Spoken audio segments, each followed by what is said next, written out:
Hi, welcome back guys. This is your friend, the D and WhatIf, with another fanfiction. This is the movie of what if Deku lived in a world of redemption. All credits for this video go to their respective authors, so please support the real author. Check out the link in the description for more details. Please give this video a like and subscribe to the channel if you want more videos like this. Now let's get into the fanfic. Todoroki was the son of a hero. Despite his father's work caused him to be away for a long time, always admired him, aspiring to be a hero like him. However, during his teenage years, his father lost his life to a villain while trying to save a girl, with her dying as well. That moment caused a great impact in Enji's life, as he saw the man he admired and considered to be invincible to both fail to save a life and become another victim of a villain. After the funeral, Enji was standing in front of the tombstone of his father's grave. With tears on his eyes, he said, "I can't believe you're gone. I admired you. I thought you were the best hero. But you were not strong enough. You know, Dad, I've been training hard so I could pass the UA entrance exams that are months away, hoping for you to see me becoming a hero like you. But if it is to become a failure, then I will become a hero better than you had ever been. I will become the very best. I promise that the next time I've come to visit you here, I will be the #1 pro hero.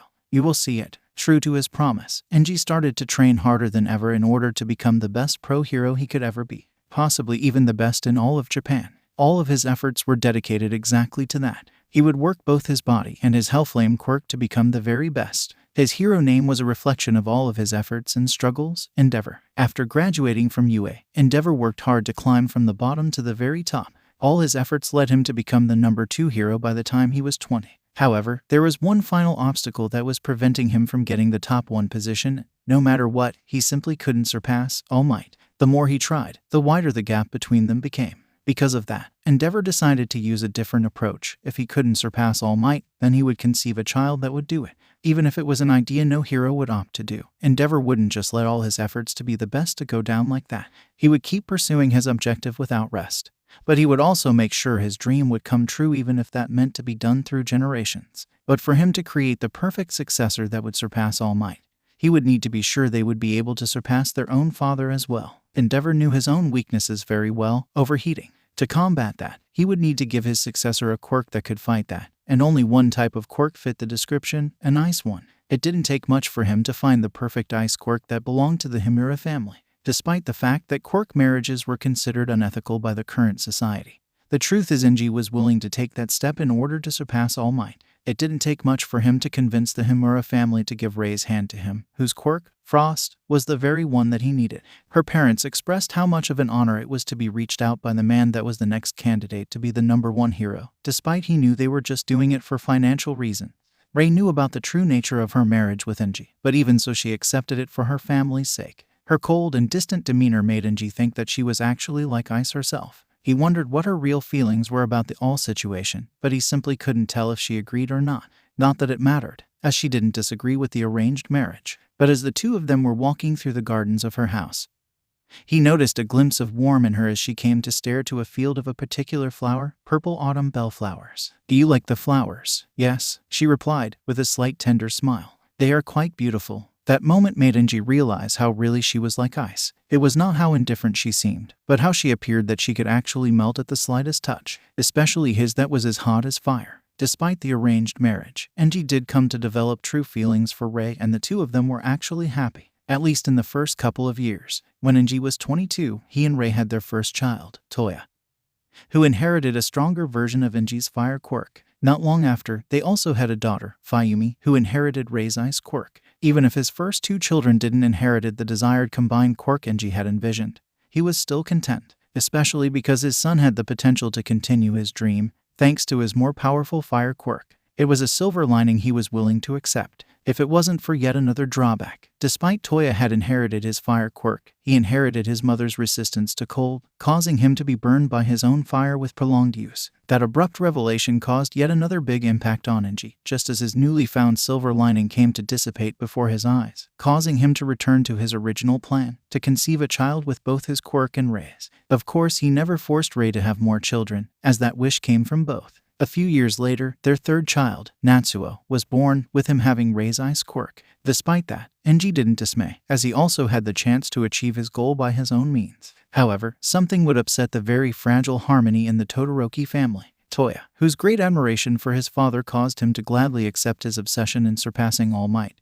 became distraught when he stopped training him, and because he was as stubborn as Enji, he continued to want to pursue Enji's approval and continued training, even with his parents and sister begging him to stop. Enji could only hope that, with him keeping trying to have the perfect successor, Toya would come to his senses and stop pursuing an impossible dream, an idea that Rei said to be too cruel. And so that day had come when their fourth child, Shoto, who had the quirk that Enji so desired, half his and half Rei's. Finally, he was able to conceive the child he so desired, one that would inherit the best of both fire and ice, encounter the drawbacks of both, and have his dream of surpassing All Might to be at his grasp. However, Shoto's birth, despite being a moment of happiness to Enji, it was the opposite to his oldest son. Now that his father had the successor he so craved, Toya felt himself sinking more into despair, as he knew he would be cast aside completely by Enji. That despair could only drive Toya in his actions, causing him to try to attack his youngest brother after a heated argument with his father, only to fail because Enji stopped him. After he was able to contain the situation and make sure Toya was away from Shoto, who was now at his room and Rei's, he returned to the room where Rei was with a sleeping Shoto, who was sleeping with frozen snot. She had a depressed look as she looked down with her white hair falling over. Enji, on the other hand, had a very somber stare, looking at Rei as if she should be ashamed of something. From now on, Shoto is not allowed anywhere near the other children, he said, coldly and firmly. I have work. I cannot watch him all the time, but I have hired help to do that. You don't let Toya out of your sight. He just wants you to pay attention to him, she said, with a voice deprived of any kind of emotion. Those words of her made Enji feel unable to know how to emotionally respond to what his wife had just said. He acknowledged his oldest son's resolve to still want to help him surpass All Might. But Enji also knew that Toya would never succeed in doing it, and he wouldn't want him to do it if that meant to burn himself. He loved his son too much for that. However, it was like something was preventing him from expressing his true feelings, and the only thing that came out of him was, I only know the world of a hero's. There's nothing there for him. So that's it? Rei asked, as Enji started to move away, with her voice finally showing some emotion, with that one being irony. You're running away. Enji didn't know why, but those words hit him hard. A side of him wanted to talk back, but he restrained himself from doing it, especially because he knew there was truth in them. I will get out, Enji told, dismissively. Just make sure Toya stays away from Shoto. Having said that, he just went to the entrance, where he traded his slippers for his shoes, put on his jacket and got out. Enji wandered around until he reached the cemetery. He hadn't come to that place for years, because it reminded him of the one event that changed his life. After some time walking through the tombstones, using his own flame, he arrived to one that he had vowed to never visit until he had become the #1 hero, his father, Kasuke Todoroki. I know, I am quite surprised to be here as well, Enji said to the tombstone. But honestly, I didn't know where to go. As you can see, I've become a pro hero like you. Should I even say that? Like you. I'm not like you. You died. You died and you failed while doing it. They say there's honor in dying as a hero, to give your life to save others. But you died, and that girl also died. So what was the point? If a hero's job is to save lives, shouldn't we be stronger than the ones that endanger them? He made a pause, as he felt tears coming to his eyes, as he remembered his saddest memory, the day he lost not just his father, but the man he admired the most. After being able to contain his sadness and quickly cleaning the tears that were at the corner of his eyes, he continued, I did just that. I've become strong. I'm the #2 hero of all of Japan. And yet, it's still not enough for me. I want to be the #1. I want to be someone everyone can rely on, someone that can ensure the peace. But All Might is on my way. That's why I did what I did. That's why I have my family. And yet, with my dream close to be a reality, I still feel so frustrated. Toya, I had so much hope for him. He was my silver lining, but now, I don't even know what to do with that boy. He is so desperate for my attention, for me to acknowledge him, for me to keep entrusting him with my dream, that the only thing he thinks now is to keep training and hurting himself. I know it's my fault, but I just wanted him to understand why I want him to stop. He has the chance to be what he wants to be, but he still wants to remain chained, like caged bird that always returns to its cage once it gets a taste of freedom. He took another pause, taking a deep breath, before continuing. Maybe Rei is right. I am running away. I'm avoiding the problem Toya is starting to become. I need to tackle this, but how will I do that? You know, Dad, I really wished you were here to tell me what to do. Despite everything, you were a great father, much better than me. After paying his respect to his father, Enji prepared to go, but then he noticed a light approaching. curious about that. He remained where he was until he saw the light was illuminating a young woman that was coming with a beautiful flower arrangement. She had pale skin, red eyes, and strong blue hair that fell behind her back, caught by a feather-shaped hair clip at the base of her head, and was wearing a purple dress with a light blue jacket. Following her, there was a strange firefly-like creature that was illuminating her way. She seemed rather surprised for seeing Enji. "Oh, Mr. Endeavor, it's an honor to meet you," the woman said, as she made a bow to Enji. "Do I know you?" he asked, curious. "Oh dear, no, you don't," she said, as she went to place her flowers on Kasuke's grave. "But I am rather surprised to see you here. In the many times I've come here to honor your father, I had never encountered you." That statement rather surprised Enji, who then asked, as he saw the woman paying her respects, "You knew my father? Were you one of the people he saved?" "Not exactly, but one can say that he did save me," the woman replied, causing Enji to make a confused look. "Your father saved my caregiver, who in turn, in a way, saved me. So you can say that your father is the reason why I have the wonderful life that I have. Because of that, I try to come to pay my respects to him at least once a month. I have been a bit busy lately, so I am glad I managed to get some time, even if it is during the night." "I see," Enji said. "So it must be hard for you to know how he died." "Not at all," the woman answered, surprising Enji. "I mean, it's sad that he died along with that girl, but at least he died trying to save her. Maybe some will say that he died failing as hero, but when you observe all of his work as a whole, you'll see that he had accomplished so much and that he saved a lot of lives. And when you see the full picture, you'll also see how much he changed the lives of many others, including people that he never met." "I don't understand that," Enji replied. "How can someone save someone he had never met?" "Well, I have kind of explained that with me as an example," the young woman replied, always keeping her smile as she rose up. "Imagine the lives that your father saved. Then those people save others, who in turn save another more, and so on and so on. I was saved by someone that was saved by your father. But now take in consideration that, in my field of work, I make the lives of other people better. If your father hadn't saved my caregiver, then most likely the people that I have helped would still be suffering." After hearing the young woman, Enji came to think, for the first time in years, about his father's work as a pro hero. Never did he ever try to think on things in the way she had described. If that was true, then his father's legacy was even bigger than the one he had originally thought of, and he came to remember the man he so admired. What caused a slight smile to appear on his face? When two lives interact, either positively or negatively, they will always have some impact on each other, and they will always be connected with other lives that each one may come to encounter afterwards, the woman continued. As the number 2 hero, I thought you would know this. After all, you may have saved much more lives than your father by now. Have you never considered the impact that your actions have on others? That the number of people that you have helped may be much bigger than the one you had originally imagined? I bet your father would be very proud of the flame hero, Endeavor. With those questions in mind, Enji, much like how he did with his father, started to reevaluate his work as a pro hero. He in fact never came to think about the people he had saved. In his obsession to surpass All Might, he came to see them as nothing more but steps to achieve his dream. But the thought that others could have been saved by the people that he had saved made him feel like a much more accomplished hero. But it was not just that. It was his father who inspired him to become a pro hero, so one could say that the lives that Endeavor had saved were saved by his father as well. Just that made him feel an immense sense of pride on his work and on his father. But then the image of his family started to invade his mind.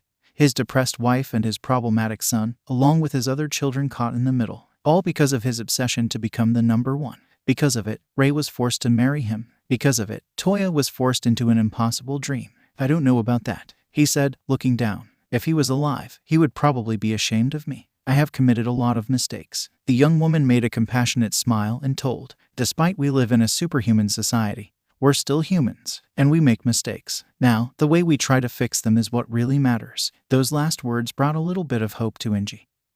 Hope that he would be able to fix the problems he had with his family. It was then that the woman looked at her watch and said, "Oh, look at the time. I need to get home, especially if I want this little one to still be around long enough for me to get back home." She was referring to the firefly-like creature that had been following her and giving her light. What confused Enji? My quirk is more complicated than it looks. Well, time to go. It was nice to meet you, Mr. Endeavor. I wish you good luck on your hero work. She made him one last bow before starting to move away, along with the firefly-like creature. When she was far enough, Enji realized that he never asked her name. But then again, that didn't really matter, only that she helped him realize one thing important. His own actions had consequences, and what was happening in his family was due because of that, and he needed to do what he could to fix them. He returned home. After taking off his jacket and putting on his sleepers, he headed towards his room, preparing himself to face Rei. But then he noticed a light coming from the room that Toya and Natsuo shared. It was a flaming light, which could only mean one thing: Toya was using his fire. Realizing that was a problem he needed to fix as soon as possible, he started heading there. As he got close, the fire ceased, meaning that Toya had heard Enji's steps and put out his fire quickly. Enji slid the fusuma open, observing the obscured room where his 2 older sons were sleeping. Or at least one was. Natsuo was obviously sleeping, judging how he was snoring. But Toya had his back to Enji, and the latter could see the recent burns on the tatami. "I know you're awake, Toya. I was hoping you would be sleeping. Perhaps it would help you get some sense. What you just did is very serious. Not only you could have harmed Shoto, but you could have also harmed your mother, your brother, and your sister. For that, you will be seriously punished. For starters, you won't have any contact with Shoto for the time being, at least until I can trust on you again to be on the same room as him." There was a silence, where Enji hoped for some kind of reaction from Toya, but he didn't get one. "I know I am to blame for what you did," Enji continued. "That is something I will forever feel guilty about. You're free to be what you want to be, but you're still shackled to my dream. That is probably something I can't do anything about. But there's at least one thing I can do. You wanted my attention. Then you will have it. I'll be watching over you and make sure you don't go overboard with your fire. No more pushing your limits. No more talk about becoming a hero. Know that I'm not saying this as endeavor, but as your father. I love you too much to see you burn your body to try to achieve something you won't be able to do. Please, Toya, free yourself from those chains I put on you." As he stopped talking, Enji observed Toya for a moment, waiting for his son to react to what he said, but he didn't. Enji sighed, and so he closed the fusama. Toya, who had listened to his father's words, couldn't help but contorting his face with frustration and tears on his eyes, as he closed his fist tightly and summoned flames around it, all while hitting the tatami with his to vent his frustration. After exiting his 2 sons' bedroom, he went to his own. As he entered, he saw that Rei was still awakened, observing Shoto sleeping. It didn't look like Rei was as depressed as she was moments ago, but she still looked sad.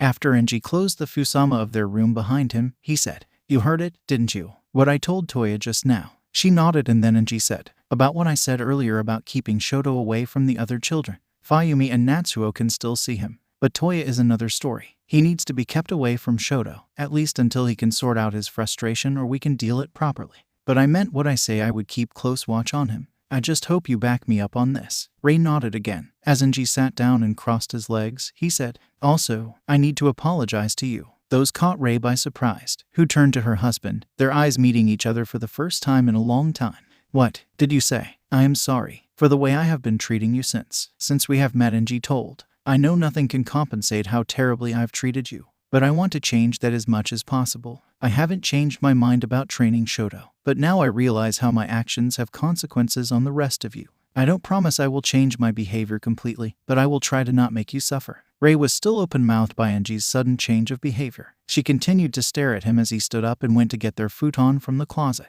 Despite the sudden change and not knowing what caused it, she still made a slight smile. It didn't matter if it would last or not, as long it would make her family's life just a bit better. On the next 5 years, it was possible to notice a change in the Todoroki family. As Enji had promised, he started to act differently with his family. He was still somewhat distant, mainly because of his hero work. However, when he was with his family, he would treat them as a family man would too. Or at least he tried to. As a husband, his relationship with Rei improved quite significantly. When talking to her, he would always make sure that he would use a calm voice and he would try to listen to her advices, especially when it came to interact with the children or about their education. Despite Enji felt like their more intimate interactions were still a bit far away from the ones normal husband and wife would have, he for certain could feel like he could consider Rei his life partner. He knew he could talk to her about his problems and he would listen to hers. As a father, things were not as simple. His work would keep him away from his children most of the time, and whenever he was with them, he would feel some difficulty to interact with them, especially with his older sons. With Toya, there wasn't much Enji could do, as, ever since the incident with Shoto, the oldest Todoroki child just simply stopped talking to his father for the most part, and he would even keep to himself. Of course, he would always try to continue his training, but soon he found that harder to do as Enji kept his promise and was warier of him, what only strained even more their relationship. With Natsuo, it was more the fact he simply didn't know how to interact with him. Unlike with Toya or Shoto, he didn't have hero training as a common ground. In fact, Enji didn't even know what Natsuo even liked to do. He knew how his son was always easygoing with his siblings, but when it was just the two of them, they simply didn't know how to talk with each other. Rei would say to him that the reason for that was that they were so much alike that they didn't know how to talk with each other and that the only thing they needed was something in common. However, Fuyumi was different than her brothers. Enji had to confess that he thought she, along with Toya, would also resent him for the way he used to be. But she was very forgiving of his negligence and quite patient. Not just that, but she would always try to have her brothers to interact more with their father. Perhaps she inherited that from her mother. But, despite the improvement Enji was showing regarding his children, Shoto was still his main priority. Like he had said to Rei, he wouldn't give up on his objective to raise the perfect child to surpass All Might. Otherwise, everything he and his family had endured would have been for nothing. Not long after Shoto turned 5, Enji started training him, but of course it was not a very mild training, but a rough one. Perhaps too rough. But Enji knew that, if he wanted to make Shoto into the hero that would surpass All Might, he would need to make him as strong as possible. "Get up, Shoto," Enji ordered, while holding a bakken and flames were surrounding his body. "Are you saying that's all you can do? Come on, I know you can do better." "But, father, I'm so tired," Shoto said, on his knees and sustaining his body with his arms and his head looking down and steam coming out of him, as his cold half went to cool him down after using his fire. "I don't think I can. If you are to become strong, then you need to work hard," Enji told. "How do you expect to keep up with the pros if you're always going down after just some minutes of training?" But Shoto just remained as he was, silent and trying to catch his breath. It was frustrating for Enji that his youngest son, the one that could help him reach his goal, was acting like a weakling. However, after taking some deep breaths to calm his ambition, he let his more fatherly side take over. "Fine, we'll finish for today," he said, as he turned his back on Shoto. "But don't forget that I won't be as soft next time. You need to start getting serious about this." Having said that, he opened the fusuma and got out. As he was crossing the hall, he encountered Rei, who was carrying a tray with a cloth soaked in a bowl with water and a teapot and a pair of cups. As they passed by each other, Rei was able to notice that he was not in a very good mood, so she decided to say nothing. Entering the room, she saw Shoto standing up over his knees, while placing his hands over his legs. "So, how was training?" Rei asked, as she entered the room and kneeled, placing the tray down. "Awful," Shoto said, apparently trying to contain his cry as much as he could, but unable to let 1 or 2 tears go down. "Dad is being so mean." "Well, he did warn you the training would be tough," Rei replied, as she used her quirk to cool down the water where the cloth was. "You should have known that your father is not someone to speak lightly." "I don't want him to train me anymore," Shoto said, as Rei started to clean her son's sweat. "I don't like Dad when he trains me. He doesn't even care if I want or not to be pro-hero." "But I thought you wanted to be a hero," Rei said. "I can see how much excited you get when you see All Might on TV." After she said that, Shoto made a much sadder look. "Dad doesn't like when I talk about All Might," he said. "He said that I need to be stronger than him, that I need to surpass him." Rei didn't say anything about that. She knew Shoto was a great admirer of All Might, so it should be very hard for him to be trained by his father for the only reason to surpass his favorite hero, who was Enji's greatest rival. Not just surpass. Enji wanted Shoto to see All Might as an obstacle and nothing more. How could a 5-year-old handle such hard training and pressure? Outside the room, Toya was leaning against the wall next to the entrance, hearing the conversation between his mother and youngest brother. It infuriated him that not only his father would trade him for his youngest brother, but Shoto couldn't even handle one single training section without asking their father to cut it short, and beyond that, didn't even had the same thrive to surpass All Might and even admired him. However, the oldest brother couldn't help but made a slight smile. Maybe the fact Shoto had a great admiration for All Might and not Endeavor, and that he was not living up to their father's expectations, could play into his favor to convince the latter to finally train him. With that, he started heading towards his room. After cleaning Shoto's sweat, Rei poured a little of tea to one of the cups and gave it to Shoto, telling them, "Do you want to go play with your brothers and sister? I think Natsuo and Fuyumi are at the garden." "I want to go to my room," Mommy, Shoto said, as he sipped the tea. "I'm too tired." "Okay," Rei said, as she saw her son putting down the cup and leaving the room. Sighing, she put the cup back at the tray and got up while holding it. After leaving the training room, she went to her room, where she found Enji sitting down on the tatami with a raised knee and looking down. He always did that when he was submerged on his own thoughts. Rei entered and kneeled to put the tray down and start to serve the other cup with tea. "Don't you think you were a little overboard?" she asked, as she placed the cup with tea in front of her husband. "This is not your concern," Enji replied coldly, as he took the cup of tea. "We have agreed that Shoto's training is my responsibility alone." "I know that, but you have just been training him for a few weeks now," Rei said. "You can't expect a 5-year-old to keep up an intense training like this. And not just that, but he needs time to be a child too, to play with his siblings. Shoto does well in not giving too much interest in things like that," Enji replied, as he went to drink a bit of tea. "He has much important things to focus on." Hearing that, Ray felt like she was returning to how things were 5 years ago, with Enji starting to ignore the feelings of others. However, after coming to know her husband better during the time he showed his better side, she noticed there was more into just his obsession to surpass All Might when talking about Shoto's relationship with his sibling. Enji, you can't force Shoto to do what you did with your broth, she started saying, only to stop when Enji crushed the cup with his bare hands, making the shards fall on the tatami, along with the tea that was dripping now from his hand. Don't mention him, he exclaimed. He's not of your concern, Ray. Normally, when Enji stayed like this, Ray would comply and remain silent. But, for some reason, she felt like she shouldn't do it this time, so she decided to take the risk. No, Enji, he is. Especially when he still affects you like this, Ray replied, as she went to pick up the pieces of the glass. But Enji simply moved away his eyes from her, while making a pouting look. Have you forgotten what we went through with Toya? Ray asked. I know he is still a bit unstable, but ever since you decided to face him, instead of just avoiding him, things have been better and he hasn't burned himself as much. That we know of, Enji grunted. That boy is always searching for any bit of opportunity to train his fire. Even so, running away from your problems is never the answer, Ray told. If there's someone that is running away from his problems, then that's him, Enji replied. He was the one that changed his last name to cut himself completely from me and my father, the father of both Ray cut. I know you two had your problems, but he's still your younger brother. He's part of your family, no matter what. But Enji made the look he would when pretending that he didn't listen to Ray. She then went to behind her husband and started massaging his shoulders, saying, Come on, Enji. Do you think I don't know you've been keeping updates about your brother? You still care about him. So what? Enji asked, as he got up and started heading to the exit. It's not like he would want to reconnect after almost 20 years. He is very hard-headed. It must be a family thing, Ray retorted, as Enji stopped when he was about to get out. That response left him disarmed, just like the other time when she told him he was running away from their problem with Toya. After taking a deep breath, he got out of his room and started heading towards his office. During the way, he encountered Toya, who was waiting for him. Hey, father, can I ask you? No, he replied firmly as he was passing by him. But I didn't even, Toya said, as he followed his father. You were about to ask me if I can train you again, Enji said. The answer is no, and it's still shocking that you keep asking the same thing. Actually, I was about to ask you if I could help you with Shoto's training, Toya suggested.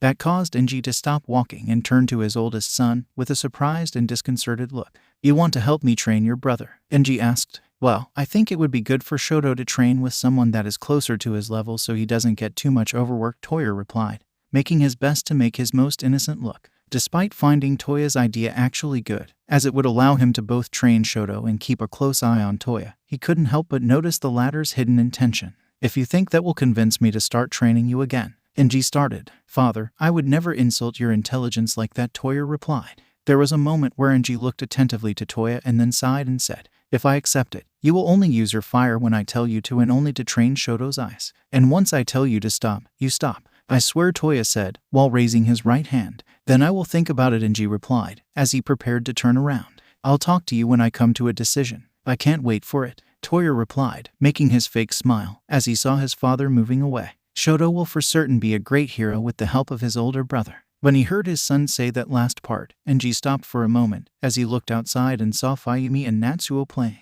All that made him think about what Ray had just told him. Maybe it was time for him to try to reconnect with his brother after all. At next day, Endeavor was doing his daily patrol. Like usual, he was always roaming around quickly, taking care of any villain or petty criminal that he could find, with his sidekicks trying to accompany him and dealing with the arrest of the criminals their boss would catch. At one moment, he caught a criminal at one particular neighborhood without paying much attention where, once his sidekicks caught on with him, he delivered the criminal to them. Take him to the police station, Endeavor told to his sidekicks. And watch out for his quirk. Don't ever lessen your hold on him for a second. Yes, sir. His sidekicks as they were handed the criminal by Endeavor. Seriously, why do criminals always have to run away when they know they will eventually be caught? Endeavor said, as he prepared to move away. It only wastes my precious time. It was then that he noticed something. It was a set of apartments that made Endeavor to adopt a thoughtful look. That was where his younger brother lived with his family. And then he remembered what Ray had told him at the day before, and the thought of going there came to be formed in his mind.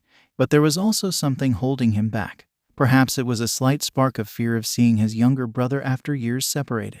Ever since Endeavor could remember, he and his younger brother didn't get along that much, and that was due to their conflicting views regarding their father. While Enji admired Kasuke, desiring nothing but to be like him, Hisashi resented him for putting his hero work above spending time with his own children. But the two brothers' relationship only became more distant after their father died, as Enji became obsessed in becoming the best pro-hero, while Hisashi searched to cut himself from anything that connected him to his father. By the time Enji became Endeavor and went to pursue his dream to bear the perfect successor, it was almost like the two brothers had become strangers, something that became a reality once Hisashi gave up the Todoroki name and adopted his mother's maiden name. For years, Endeavor and his brother remained each other on their own corner, living total different and separated lives. However, after Enji started to change his behavior towards his family, he also came to wonder of what had happened to his brother. Because of that, he investigated him and found out that, besides changing his name, he also had changed the name of his quirk in order to further detach himself from the father and brother with whom he was estranged.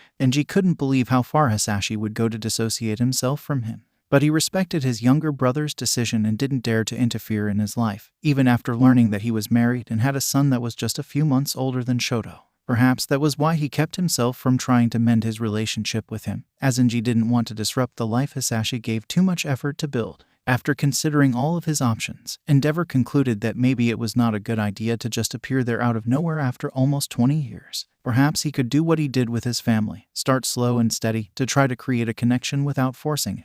But just as he was about to continue his patrol, a sudden blast was heard, followed by many screams and sighs of exclamation. Turning around, Endeavor saw with shock that an explosion of flames had happened at one of the apartments of the building where Hisashi and his family lived. Reacting to that, he started using his flames to impulse himself into the air and heading towards the building.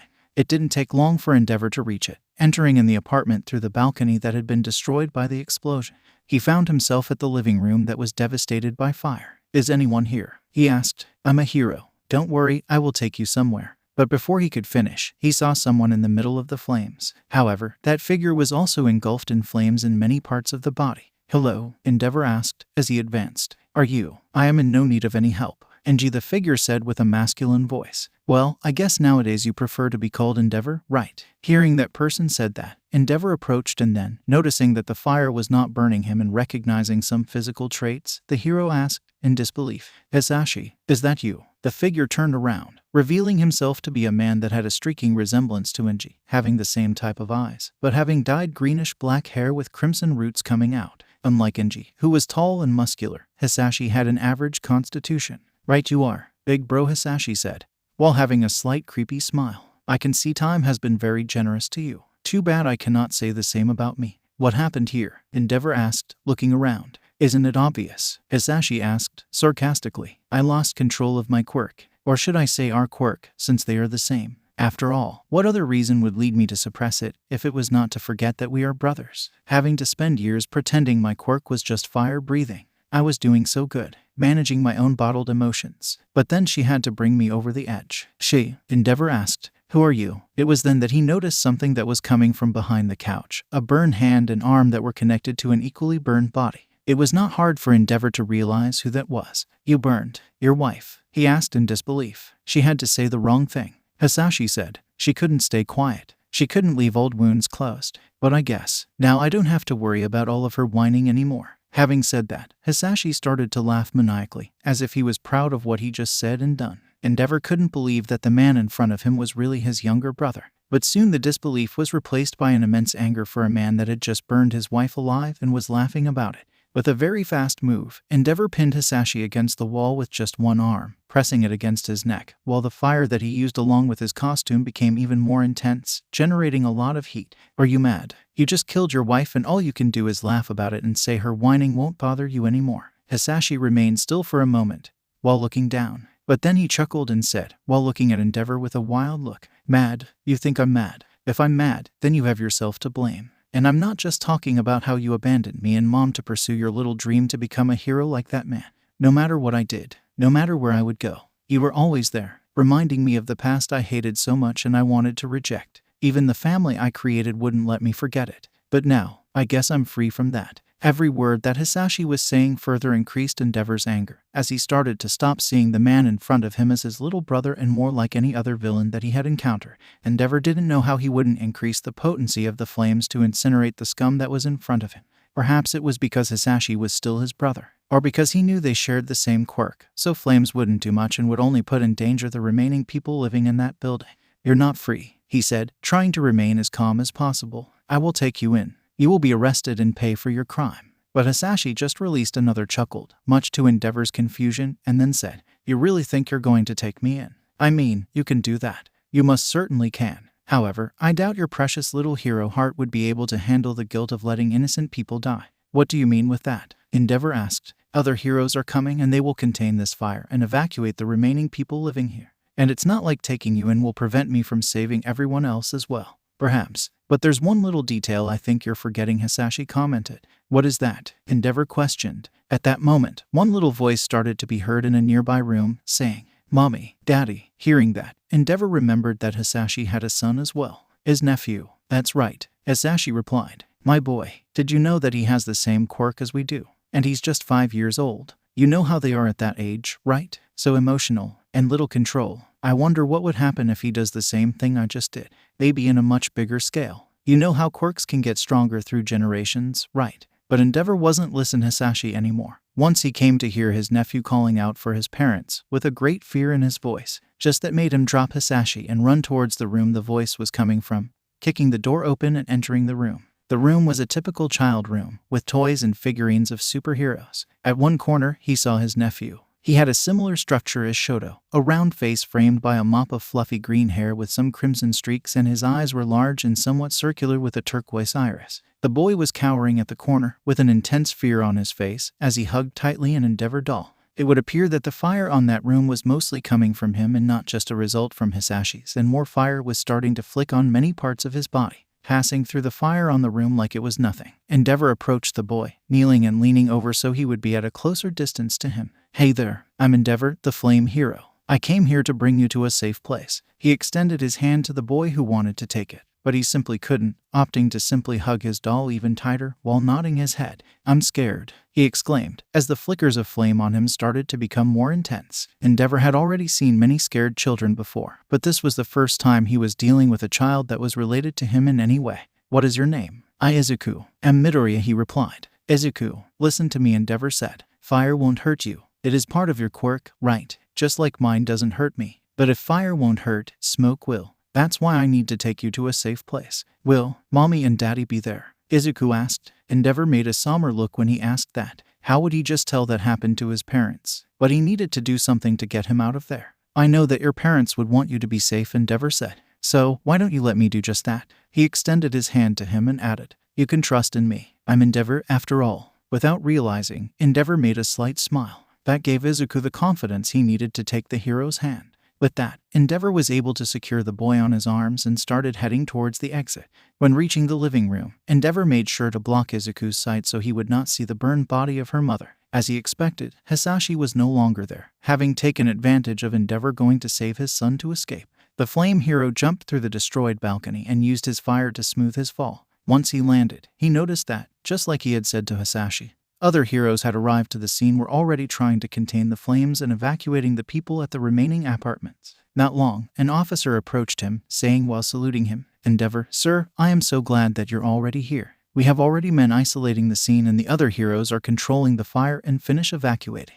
However, since you were first at the scene, I know, and I will tell you everything. But first I need to place this child in good hands," Endeavor replied. He headed towards the nearest ambulance and handed Izuku to the paramedics, while saying, "Don't worry, Izuku. These kind people will take good care of you. I can promise you that." The boy, still holding his Endeavor doll, nodded with his head. "Be careful not to upset him," Endeavor told the paramedics. "The boy has a fire quirk. It is still weak, but emotional distress may cause it to get out of control." They nodded and then took Izuku to the ambulance, and soon it went away. Endeavor stayed a little at where he was, seeing the ambulance get out of sight, as he wondered what would be of that boy, with his mother dead and his father on the run. But thing was certain, he would make sure Izuku was going to be okay. It was the very least he could do. And the first thing was to make sure his father would be stopped and answered for what he had done, before he could cause more victims at the state he was. Turning to the officers and heroes that were available, he told them, "Listen carefully. The responsible for this fire is called Hisashi Midoriya. He has a fire quirk that is currently unstable. The area may be already isolated, but I wanted it to be tightly secured so that he doesn't escape. Be mindful he is in a possible psychotic state and he is to be considered dangerous. Approach him with extreme care. We don't want to put innocent bystanders in danger. I want heroes capable of dealing with fire in all searching groups. Be sure to look in all the routes that are connected to the building. Yes, Endeavor, some of them exclaimed, as they went to follow his orders. Send word to the rescue teams that are containing the fire and performing evacuation, he continued to say to the nearby officers. Midoriya may be trying to escape by blending with the evacuees. All of them must be identified before being released. Yes, sir, they replied, as they proceed to communicate with the heroes handling the situation. Despite it hurt him to do this, Endeavor knew that Hisashi was no longer the younger brother he had once met, and now that he had to pick up the pieces of his actions, the flame hero would make sure that no one else would get hurt by him, especially Izuku, who was the biggest victim in all that. What started as a normal day for Endeavor, where he would just go out for patrol and would capture villains and ruffians that were disturbing the peace, ended up becoming one of the most intense days he has ever had in the last few years. It would appear that fate would put him to face his younger brother no matter what, even if for that Hisashi needed to kill his wife and endanger his son and many other innocent people in the process of escaping. The flame hero didn't even want to imagine what could have happened if he was not nearby at that moment.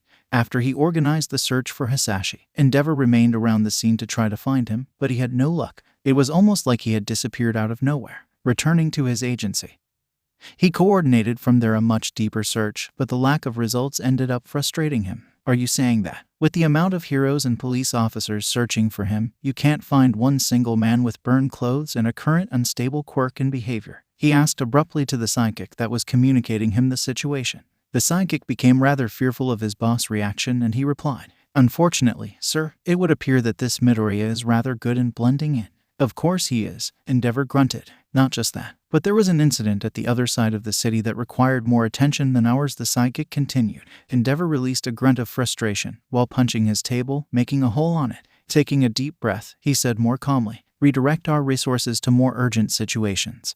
But keep everyone attentive to the suspect.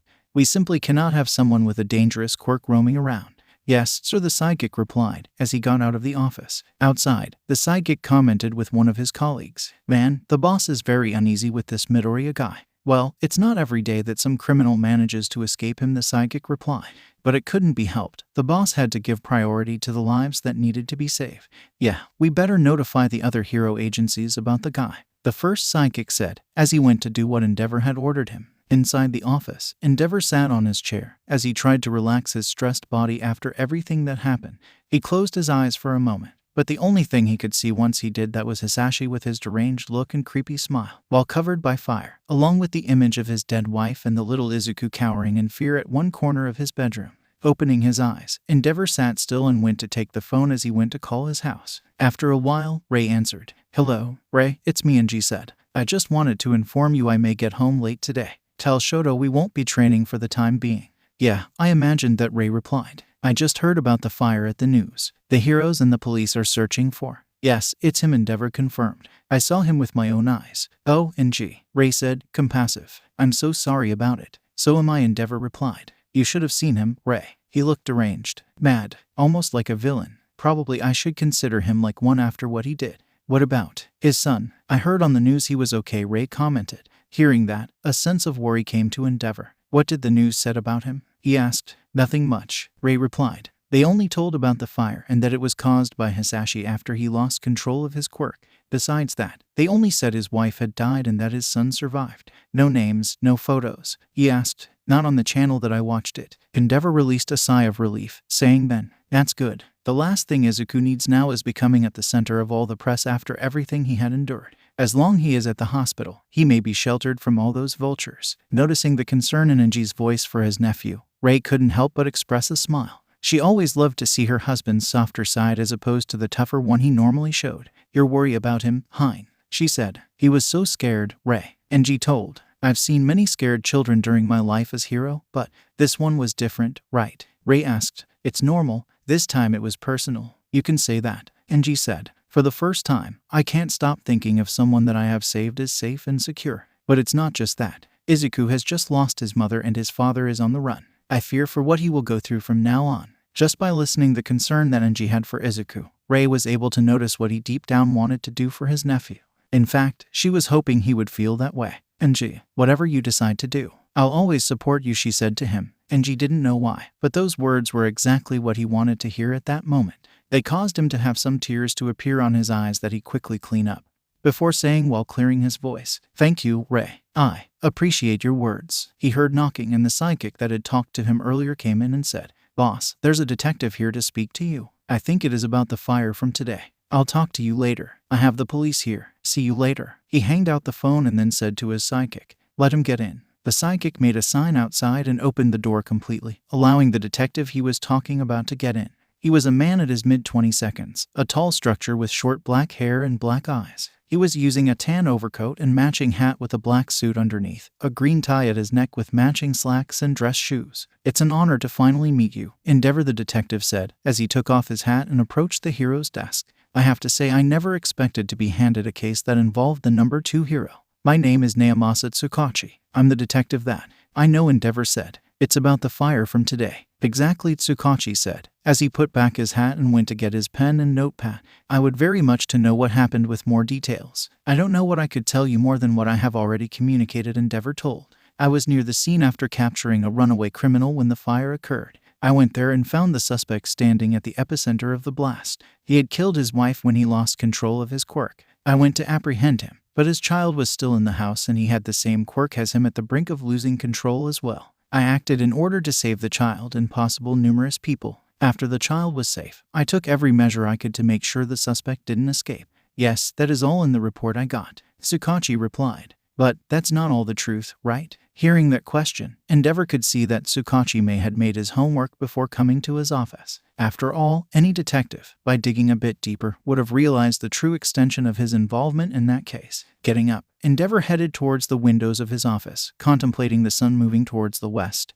and asked, while having his back to the detective, "If you already know the truth, then why all these subterfuges, detective?" "Because I can imagine that something like this may have something much bigger behind, and also difficult to talk about," Tsukachi replied. "After all, what could have caused Hisashi Todoroki to become Hisashi Midoriya and lose control like this?" There was a pause and then Endeavor said, "My brother and I have always had a very difficult relationship.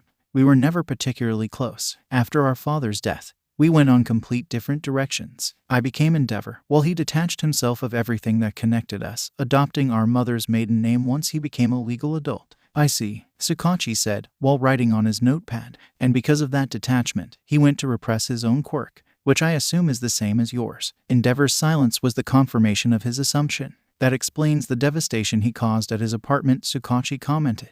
"Almost all of it was consumed by flames. Unfortunately, I cannot help you that much about what led him over the edge," Endeavor replied, turning around and crossing his arms. "Like I said, we were basically strangers to one another." "On that note, I think I may have the answer," Tsukachi replied, as he went to consult his notes, causing Enji to release his arms and approach him. "I interviewed some of the Midoriya families acquainted, including a friend of Inko's, Hisashi's wife. She said that Hisashi had a deep contempt towards you, Endeavor, and was not afraid to express it." When Tsukachi said that, Endeavor remembered what Hisashi had told about being his fault and everything started to make sense. "He was abusive," he said. "His son had the same quirk as us, not to mention that he is also an admirer of mine. The mother, of course, would defend her child, what just sparked Hisashi's bottled anger, leading to the disaster that happened.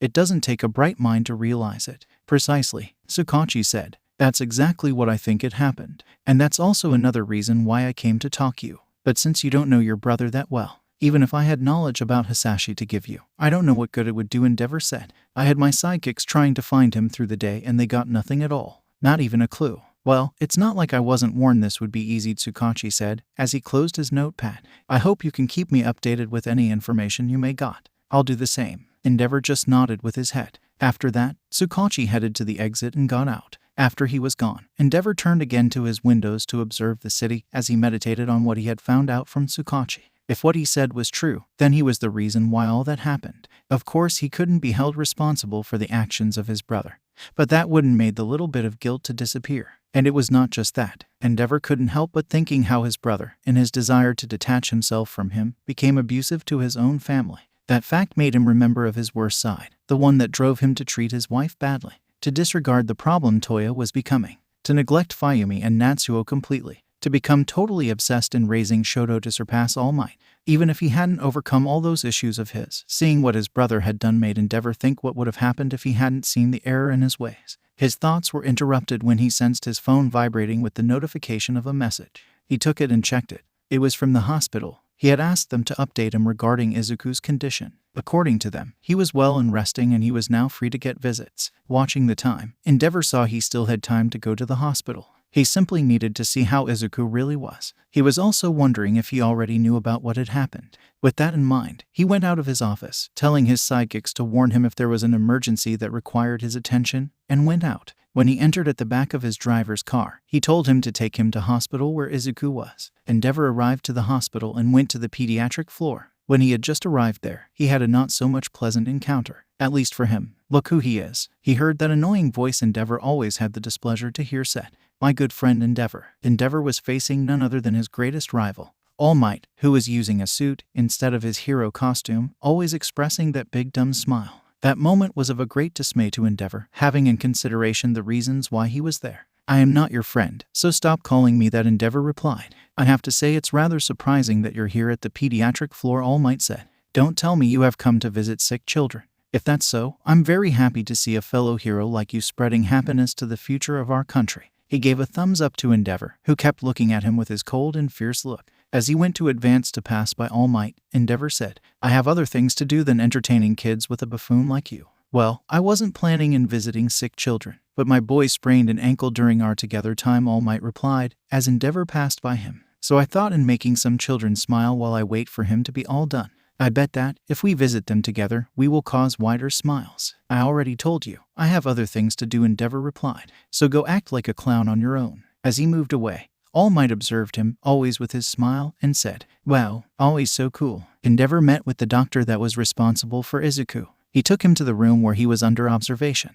Through the window, the flame hero observed as his nephew was sitting on his bed, with a depressed look, while looking to his Endeavor doll. Are you sure the boy is okay, doctor? He asked. Well, he required a little oxygen therapy because of the smoke he inhaled. But, besides that, physically he is okay, the doctor replied, as he read Izuku's medical chart. Thanks to the heat resistance of his quirk, the flames didn't burn him. About his quirk, did it act it out during treatment? Endeavor asked. When I found him, he was at the edge of losing control. Fortunately, his quirk has remained pretty quiet, the doctor replied. We have made sure to keep him as calm as possible, and we even isolated him from any possible stress inducers. However, in order to do that, Endeavor didn't need the doctor finish to know what he was about to say. You haven't told him about his parents, he said, as a doctor who had already communicated deaths to his patients' loved ones. I know it's a moment that marks people forever, the doctor said. They will always remember that moment for as long as they live, so it requires a great deal of touch. Normally, children are more resilient to this kind of news. But we're talking about a boy that went through a very traumatic moment already. The best possible solution would be he getting to know it through someone close, or someone that he admires and trusts on. Turning to Endeavor, he continued, I know this is too much to ask you, but that boy clearly admires you, Endeavor. Not to mention you saved him from the fire. That would make you the person he trusts the most at this moment. That request from the doctor seemed to be reasonable. Of course, the doctor didn't know about Endeavor's connection to the boy, but he knew he was the one to save him. However, the flame hero had his own reasons to have some reservations in doing it. Despite that boy was his nephew and an admirer of his hero persona, they had never interacted with one another before that day. Should he really be the one to tell him probably the worst news of his short life, news that will haunt him for the rest of it? Does he have any other relatives? He asked to the doctor. A grandparent or something like it? Well, as far as we were able to verify, the boy doesn't have any other next of kin, so, he replied. That wasn't true, as Endeavor was Izuku's next of kin. But that only made the doctor's request much more impossible for him to dodge. I will do it, Endeavor said, as he turned to look at his nephew. He will? The doctor asked, both surprised and relieved. That would be a great help. Thank you, Endeavor. Just leave us alone, Endeavor said. The boy will feel much at ease if it's only me there. I agree, the doctor said. I even have some patients that I need to check on, so I can come back later. But if you need any help, you just have to call. He moved away, leaving Endeavor alone. The flame hero kept looking to Izuku, while trying to gather courage to face him. When he finally felt like he had it, Endeavor advanced and slid open the door, entering the room, while sliding the door closed, and approached Izuku. The boy looked at him as he entered, appearing to be quite surprised for seeing him. Endeavor, he said. Hello, Izuku, he greeted. I hope that you're okay now. I think so, he replied, a little bit shyly. Endeavor noticed Izuku's trembling.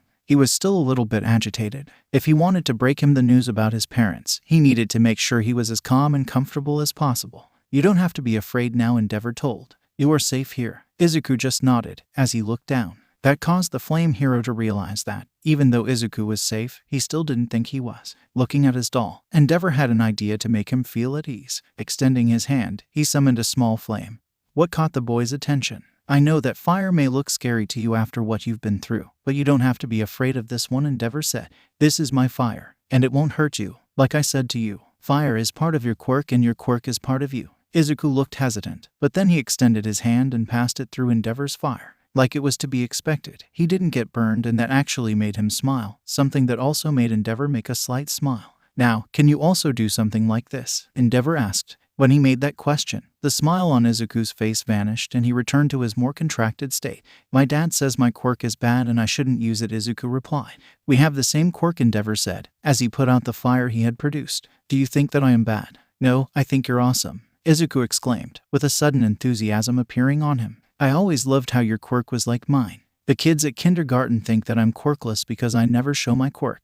But when I learned that one of the best heroes could also use fire like me, it made me think that my quirk was not as bad my dad told me about. But he never liked you were my favorite hero. And when he learned that mommy bought me a doll of you. But the boy didn't need to finish what he was saying for Endeavor to know what he was about to say. The memory of that caused Izuku to become very sad. And then he asked, do you know where my mommy is? I haven't seen her yet. When he made that question, Endeavor knew that it was time to finally tell him the truth. The flame hero knew that would crush him, but there was no point in hiding it. Izuku, listen. You need to be very strong, because what I am about to tell you won't be easy to listen, Endeavor said. The fire from today, it was caused by your father. He lost control of it and caused your entire apartment to burn. I was nearby when it happened, so went to see if I could help, but when I got there, well, hearing Endeavor, Izuku was able to realize what he was trying to say. Actually, it was exactly what he feared, but he tried to deny it as much as he could. Tears started to form on his eyes, as he said, my mommy is gone, isn't she? You're a very smart boy, Endeavor commented.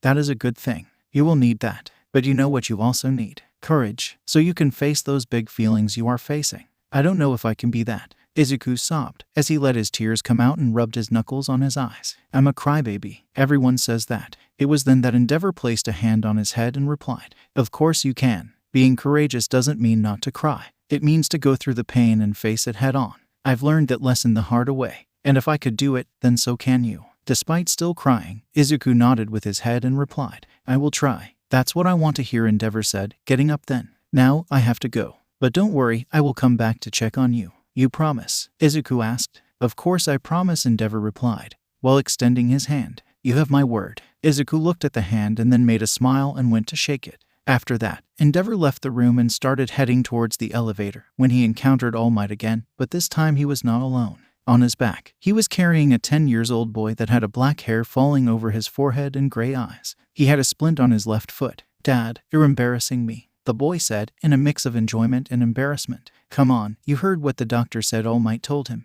You cannot force that foot for a few days. That's what crutches are for, the boy said. And why use crutches when your old man can give you a piggyback? All Might asked, with his excited voice. Come on, let me have this before you become a teenager and start to think you're too cool for me. You're already the #1 hero, so you're already the coolest, the boy replied. They then noticed Endeavor. Endeavor, what another nice coincidence, All Might exclaimed, always with his overjoyful voice. I believe you haven't met my favorite son. Tenko, Dad, I'm your only son. Tenko replied, while rolling his eyes with a smile, turning then to Endeavor. Nice to meet you, Mr. Endeavor. Endeavor had to confess that he felt a little surprised to see that All Might really had a son. In fact, he had heard that he had adopted a young boy some years back.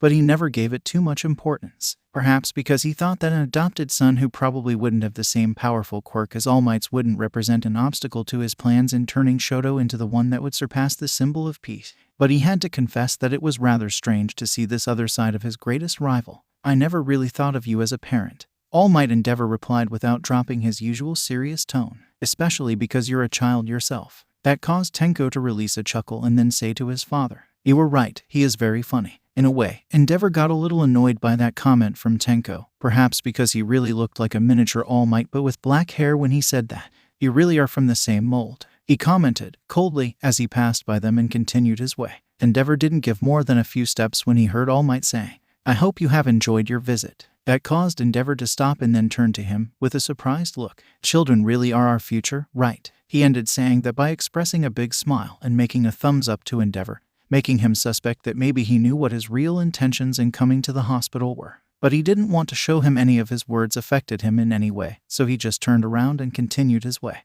After going back to the agency to check on his sidekicks, Endeavor decided to call it a day and went home, changing into his casual clothes. After his driver dropped him at home, Enji entered, and as he took off his jacket and traded his shoes for his slippers, Rei and Fayumi came to greet him. "Welcome home," Rei greeted. "Thanks," Enji replied. "Dad, guess what?" Fayumi said. "Mom let me help her at the kitchen and we made your favorite dessert." "You haven't had dinner yet?" Enji asked. "We were waiting for you," Rei said. "I thought that, with the long day you had, you could enjoy some family time. A real one, that is." "That seems good, but," Enji started, who just wanted some alone time to decompress. "I know what you're thinking, but try to make a little effort," Rei told him, while taking her husband's hand. "After the day you had, the last thing you need is to be alone. Besides, we haven't had some good family quality time. Not to mention it would be a shame to waste all the effort that Fayumi put to help me prepare Kuzumachi." Enji made a slightly pouted mood. He always hated when Rei would make emotional manipulation on him but then he noticed his daughter's exciting look, so he sighed and replied, "I can't wait to taste them." "Great," Fayumi said. "I'll call the boys for dinner." And she went inside. "Was there really the need to set me up like this?" Enji asked his wife. "You mean how I baked Kuzumachi or that I let Fayumi help me?" Rei asked, teasingly. Enji didn't reply to her, only dodging his look. Rei made a more serious look, but still delicate and compassionate, and said, "I know what happened today was intense, especially emotionally, and you would rather rest. But I also know you will rest better if you have one good meal with your family." She placed her hand on Enji's cheek and he could feel the cold of her frost quirk, as it cooled down his naturally high body temperature as a way to calm him down.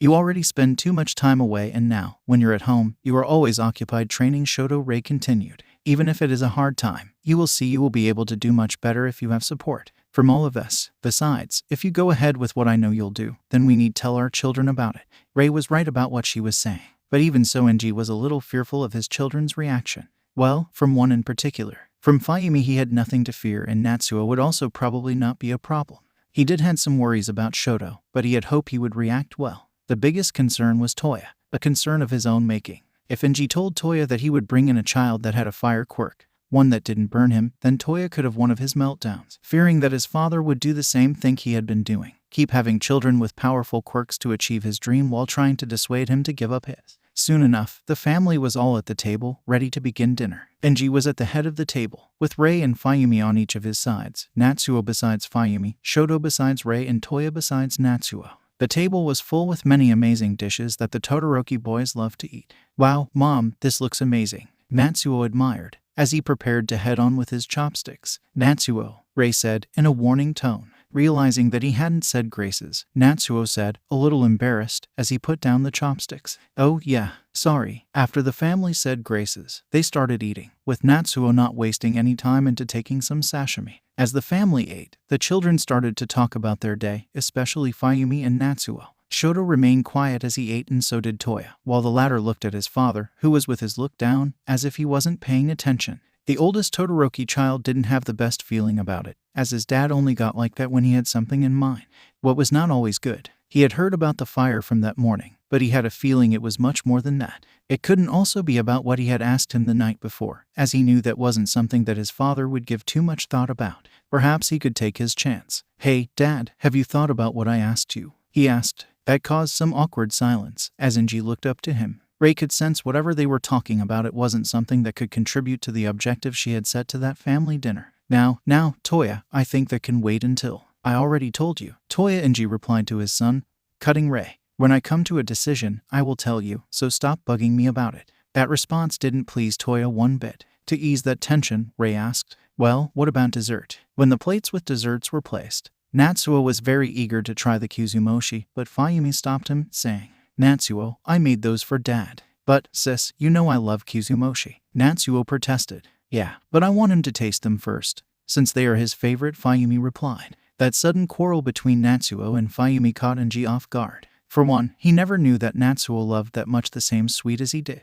And then there was Fayumi that really wanted him to try a sweet that she had made for him. He could see that Rei was ready to settle the dispute, but Enji decided to give her a rest on that. "Fayumi, let your brother take a cake," he said. "There are plenty of them, so I don't mind he is the first one to serve himself." That response from Enji surprised the two siblings, especially Natsuo. He had always known that his father didn't give him the same attention that he gave to Toya or Shoto. The fact, he said, that made him a little bit happier. "Thanks, Dad," he thanked, before going to take one cake. Enji followed him and went to take one cake as well. He gave one bite and Fayumi observed him, waiting to see his reaction. After he swallowed, he said, "It is quite satisfactory. It still needs improvement. But if you already do cakes like this one, I have no doubt they will be probably the best ones I may eat someday." That response pleased Fayumi quite a bit, and it was not just her. Rei couldn't help but smile as well. It was good to see Enji interact with his children, especially Natsuo and Fayumi, as they hadn't much interaction with him. Toya, on the other hand, had a bored look before that scene.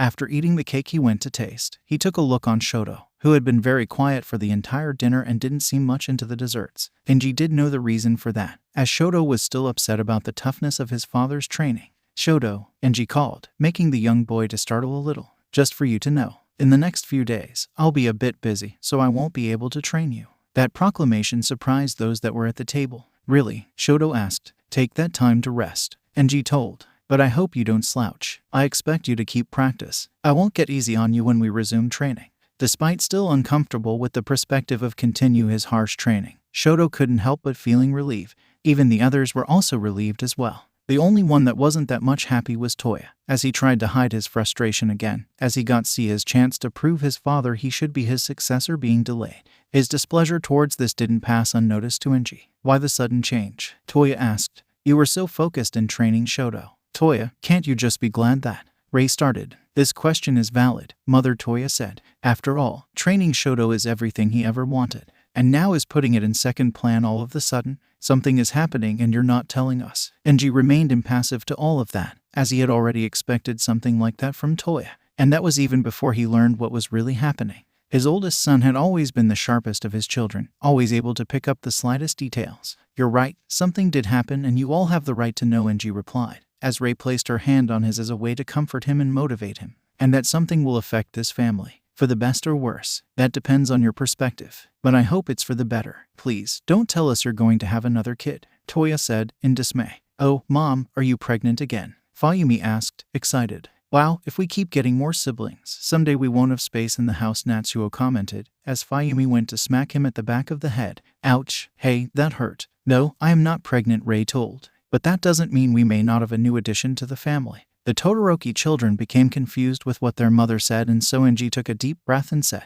"I don't know if you know this, but I have a younger brother." That revelation surprised his children. "You do?" Fayumi asked. "Why didn't you tell us that, Dad? Your uncle and I always had a difficult relationship," Enji told. "We got estranged after my father died. Maybe it was partly my fault, as I became too much focused on my hero job. It was only until today that I got to meet him again." "So we have an uncle?" Natsuo asked. "Cool, when we get to meet him." That excited question from Natsuo made it more difficult Enji to continue what he was saying, but the latter managed to keep going. "Unfortunately, I don't think you will. Do you know about the fire from today? The one that was on the news?" Fayumi asked. "It was caused by your uncle when he lost control of his quirk," Enji told. "He killed his wife in the process and put in danger many people. Because of that he is now wanted by the police and the heroes. But that's not really what I wanted to tell you. Your uncle has a son, who is my nephew, and your cousin. His name is Izuku. He just lost both his parents and has no one, except for us. So I decided, with the support of your mother, to take your cousin in."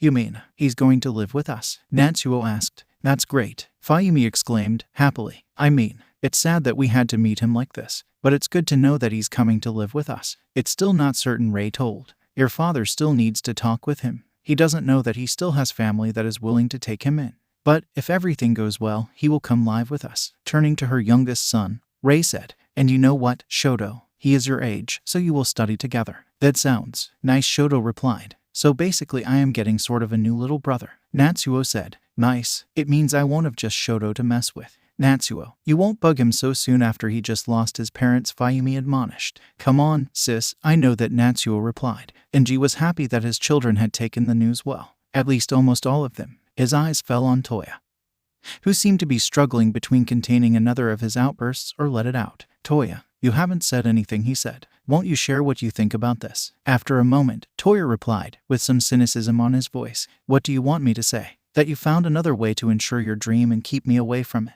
"Toya, what are you?" Rei started. "Come on, do you think I can't see what you're doing?" Toya asked his father as he got up. "You're doing the exact same thing you did when you had Natsuo and Shoto. But this time you opted for another way to increase your chances to surpass All Might that didn't involve gambling with genetics, so you wouldn't have failures like me, Fayumi, or Natsuo. His outburst caused a lot of discomfort to his siblings, and Rei could notice that Enji was doing his best to not let out his anger explosively. Despite he knew that would happen, he couldn't help but feeling enraged by his son's bitterness and selfishness. Enji, Rei started to say, hoping that she could placate her husband's rage. I can't believe you think I would do something like that, he said to his son, while also getting up, much to other children's fear who knew how scary their father could be when angered. My reasons to have you four were never a secret, but I never regretted your birth, or Fuyumi's or Natsuo's, even if you three didn't have the quirk I wanted you to have. Even if I am not the father you truly deserve, I never stopped doing my best to compensate you for all of my neglect. I know I will never truly be even with any of you. You may hate me how much you want. You may protest how much you want. But if there's one thing I will not tolerate is that you bring Izuku into all of this. He has nothing to do with mess I created, so I expect that you don't dare to make your cousin to feel like he is an intruder or a bother, because he, much like all of you, already endured more than he should have. A deathly silence fell upon the dining room, with no one making one sound. But even if that wasn't a single sound, the tension was so intense that could suffocate, as Enji and Toya traded intense looks with one another. Toya was contorting his face and clenching his fists in an attempt to contain all the frustration generated from hearing those words from his father. But it was something he wasn't exactly succeeding in doing completely, as he couldn't help but letting some specks of fire to emerge for a few moments. But Toya knew that, if he wanted to achieve his objectives, he couldn't have his father angry at him that much. Taking a deep breath, he just said, fine, whatever. If you want a new kid, who am I to stop you? I'll go to my room. I already eat enough for today. Having said that, he got out of the dining room, sliding the fusuma closed strongly. After that intense argument, Enji let himself sit down again and look down, much to Rei's concern, who also noticed that the mood of the children had also changed deeply. It would appear that a dinner that had started greatly came to have a very heated ending.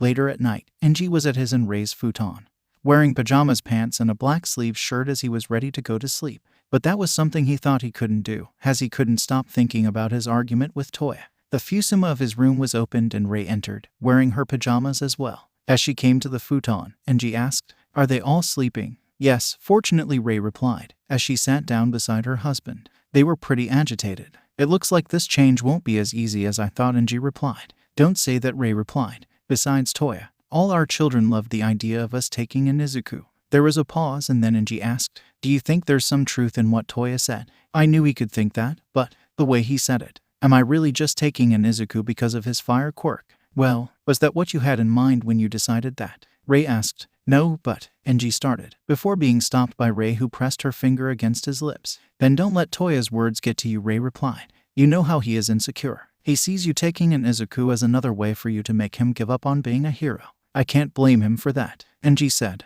"I was the one to ignite the flames of his obsession." "Yes, but you're not the one that is keeping them alive," Rei said. "In fact, you're doing your best to put them out. And, truth be told, that is not a task for you to do alone. I haven't done much to try to dissuade him. You have been the one doing everything. If you're to blame, so am I." "Honestly, I didn't want you to think like that," Enji replied. "I was the one to bring you into this mess. But you know what? Before the argument, seeing how our children were willing to accept Izuku and getting to be with them like that, it made me feel good." Rei noticed her husband's smile as he remembered the good moments they shared during their family dinner.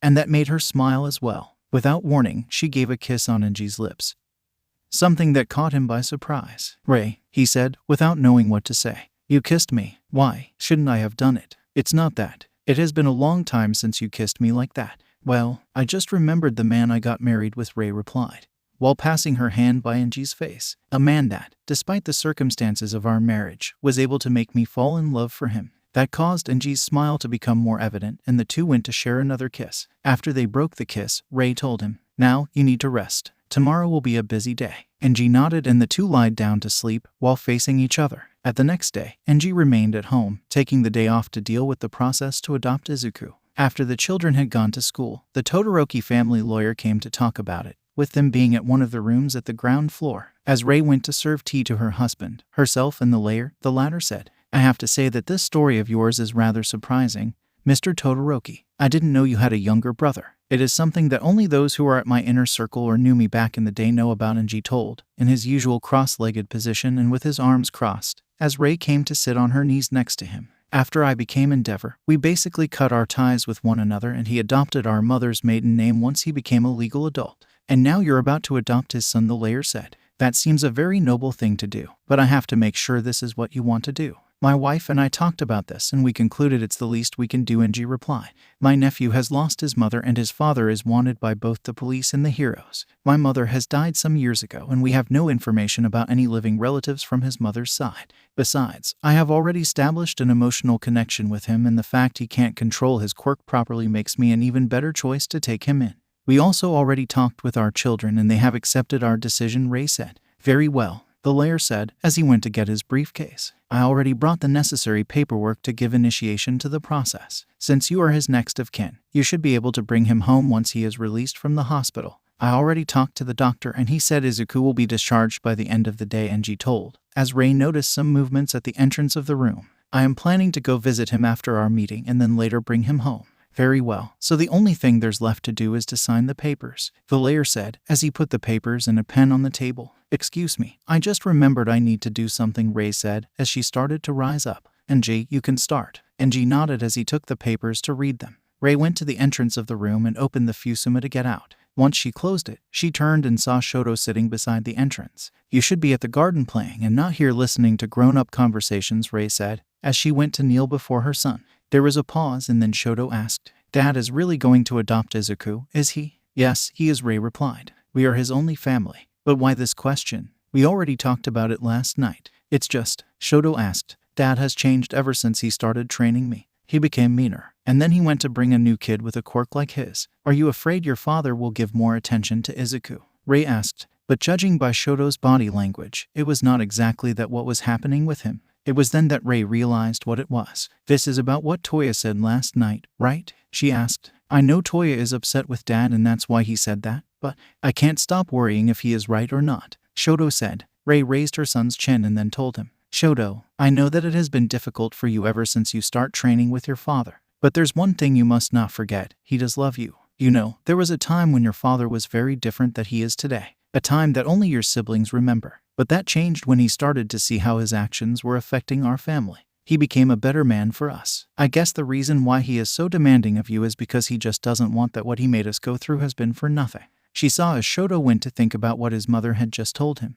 Ray could feel that she had eased a little bit some of his worries. Then she decided to do something to ease his mind a little bit more, all while to make him more welcoming to Izuku. Now, if you don't want to stay at the garden, then perhaps you could prepare your room, Ray said. Izuku is going to sleep there. After all, I don't think Toya or Natsuo would want to share theirs after they got their own room after sharing one themselves. She placed one hand on Shoto's face and told him, I am certain you two are going to become great friends. That caused a smile to appear on Shoto, who nodded to her and then got up and started heading towards his room. Ray also got up and headed back to the room where the meeting with the layer was happening. When she entered and went to kneel beside her husband, Enji had finished signing.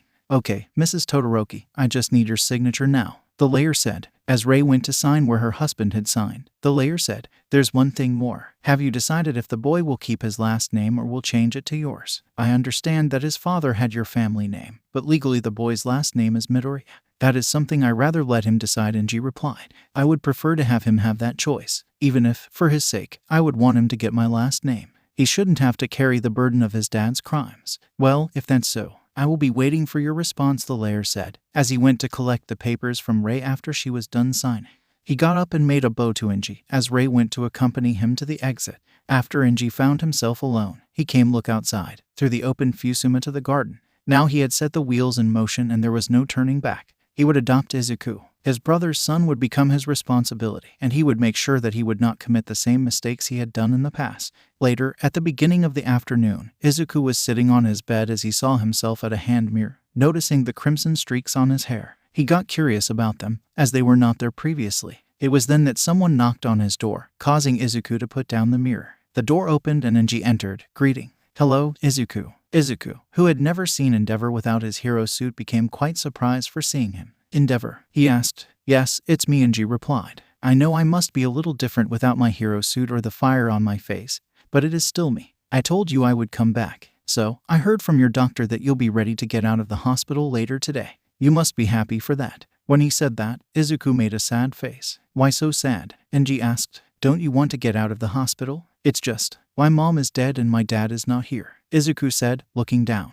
I have no one else to take care of me. I have nowhere to go. Enji, seeing his nephew being worried about his future, realized that was the moment to tell him the truth. Taking a deep breath, he said, Yes, you do. That caused Izuku to look up to him, and Enji came to sit at the side of the bed, while going to his jacket to take a folded photo that he unfolded. "Take a look at this," he said, as he showed a picture of himself and Hisashi when they were younger, before they drifted apart. "Does any of these two look familiar to you?" Izuku looked carefully to the picture. He could see that the older kid looked similar to Endeavor, but the younger one looked a little like.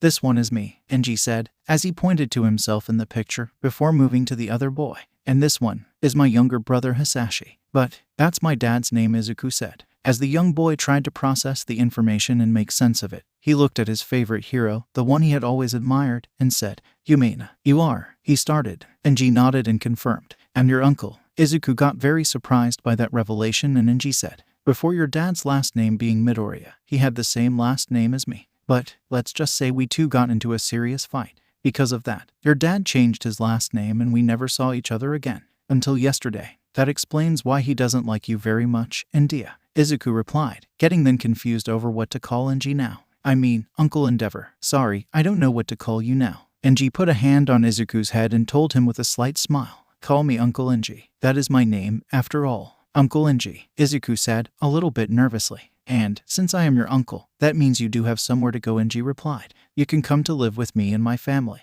You are part of it after all." "Come live with you?" Izuku asked, unable to think of what more to say. "My wife and kids are excited to meet you," Enji said. "However, I do understand that you may not like." But he didn't finish, as Izuku went to hug Enji. He got caught off guard with that. He had never been hugged like that by a kid. Not even his children, partly because of the estrangement caused by his previous neglect. However, seeing how happy Izuku was with having him as his uncle and that he would come live with him made Enji express a much deeper smile. He placed his hand on Izuku's head and said, "I'm very glad that you accepted me and my family, Izuku." After a moment, Izuku broke his hug and then Enji said, "Look, Izuku, there's also another thing I want to discuss with you. I am going to adopt you and there's a possibility for you to get my last name." "Your last name?" Izuku asked. "My name is Enji Todoroki," Enji said. "Your father, before being Hisashi Midoriya, was Hisashi Todoroki. I thought that maybe you would want to return to that name. I'm not going to force you to give up on your last name, just because I'm going to adopt you." Izuku thought for a few seconds, before replying. "Okay, you will let me change your last name?" Enji asked, surprised. "My dad killed my mommy and abandoned me," Izuku said, with a sad look and some tears forming at his eyes. "He doesn't care about me, so why should I keep his name?" Despite wanting Izuku to change his last name to better protect him from his father's actions, Enji didn't want him to hate him either. Despite everything, he was his father. Enji didn't know if Hisashi really had any love for Izuku. All that he had done and showed so far demonstrated that he really didn't care about his son at all, as he used him to force Enji to let him, and he made him be ashamed of his own quirk just because of a grudge against his older brother who was his son's idol. However, he didn't want Izuku to grow up hating his father. "Izuku, I know you must be upset with your father because of what he did," Enji said, "but you shouldn't hate him. He is still your father, and I know from experience what hate can do to someone. I don't want that for you." Izuku listened to his uncle's words and looked down. He really was angry at his father for not only killing his mother, but also for everything he had ever done to him. However, Izuku couldn't deny he still loved his father. "Okay, Uncle Enji," he said, "but I still want to change my name." Enji nodded and said, "Then now you will be Izuku Todoroki." Izuku also nodded to that, with him expressing some pride on it. After he left the hospital, Enji went to the police station that has been dealing with Hisashi's case, where things that were recovered from the burned apartment were located. Thanks to Tsukachi, Endeavor was able to gather everything that belonged to Izuku and had not been destroyed by the fire. Thankfully, because of his fire quirk, his closet was fire-resistant and the clothes there had been spared, as well as some other things kept inside. "Is this everything?" Enji asked Tsukachi. "Basically," he replied, "everything that has been recovered from the fire and is not related to the case. At least, Izuku will be able to have some of his things," Enji replied. "I'm glad that you decided to keep the boy," Endeavor, Tsukachi said. "He is very lucky to have you. By the way, I think there's something else that I believe your nephew will want." He gave something to Enji who, when he saw it, realized that Izuku would love to have it. Later on, when the sun was setting, Enji went to get Izuku. When he entered in his room, Izuku was arranging his hair, sitting beside his Endeavor doll. He got very happy to see Enji. "Uncle Enji," he said, "did you come to get me?" "Yes, I did," Enji replied, while putting the sports bag that he was carrying on the bed. "And I brought you some of your clothes. I don't know which one you would want to wear." Izuku went to the bag and opened it, finding some of his clothes. Seeing them, he remembered of the many things that he probably lost on the fire, besides his mother. It was not just toys or drawings, but also photos and other kind of memories. After that, he then wondered about the new life that waited him. "What's wrong?" Enji asked, noticing his nephew's frown. "Aren't you happy that you're getting out of the hospital and come with me?" "It's not that," Izuku said. "I am quite excited. But, do you think your family will like me, Uncle Enji?" "Of course they will," Enji replied. "Don't forget they are also your family. My wife is your aunt and my kids are your cousins. I know it will be hard for you to adjust, but I know you can do it." Despite still a little apprehensive, Izuku nodded with his head and went to pick up the clothes he would wear. After picking his favorite shirt, jacket and jeans, we went to change, while Enji went to deal with his discharge. When he was back, Izuku was dressed and ready to go. Enji took the sports bag with Izuku's clothes, while the young boy took his Endeavor duel and went to his uncle, giving him a hand as they went towards the exit. A task that Izuku found a little hard to do, as he needed to basically run to be able to accompany his uncle's big steps. They got out of the hospital, heading towards a car, where a driver was waiting for them. Enji opened the door to Izuku, who went inside, followed by his uncle. After he closed the door, the driver took off. Meanwhile, watching them from afar, using a black hooded jacket, was Hisashi, supporting his hands to a wall of the hospital. As he saw his hated brother taking his son with him, Hisashi could feel his anger increasing immensely to the point his hand released his quirk that caused it to get marked on the wall. "Endeavor, you really had to do it once more. I couldn't care less about father. That man cared more about the lives of people he didn't even know instead of his own family. But you had to trade me, your own brother, for an obsession. You set me aside so you could become like him. No, not like him. Even worse. Your mere existence destroyed everything I built. My own son just had to become a fan of yours. And now, you're taking him as if he is yours. I promise you will pay for everything.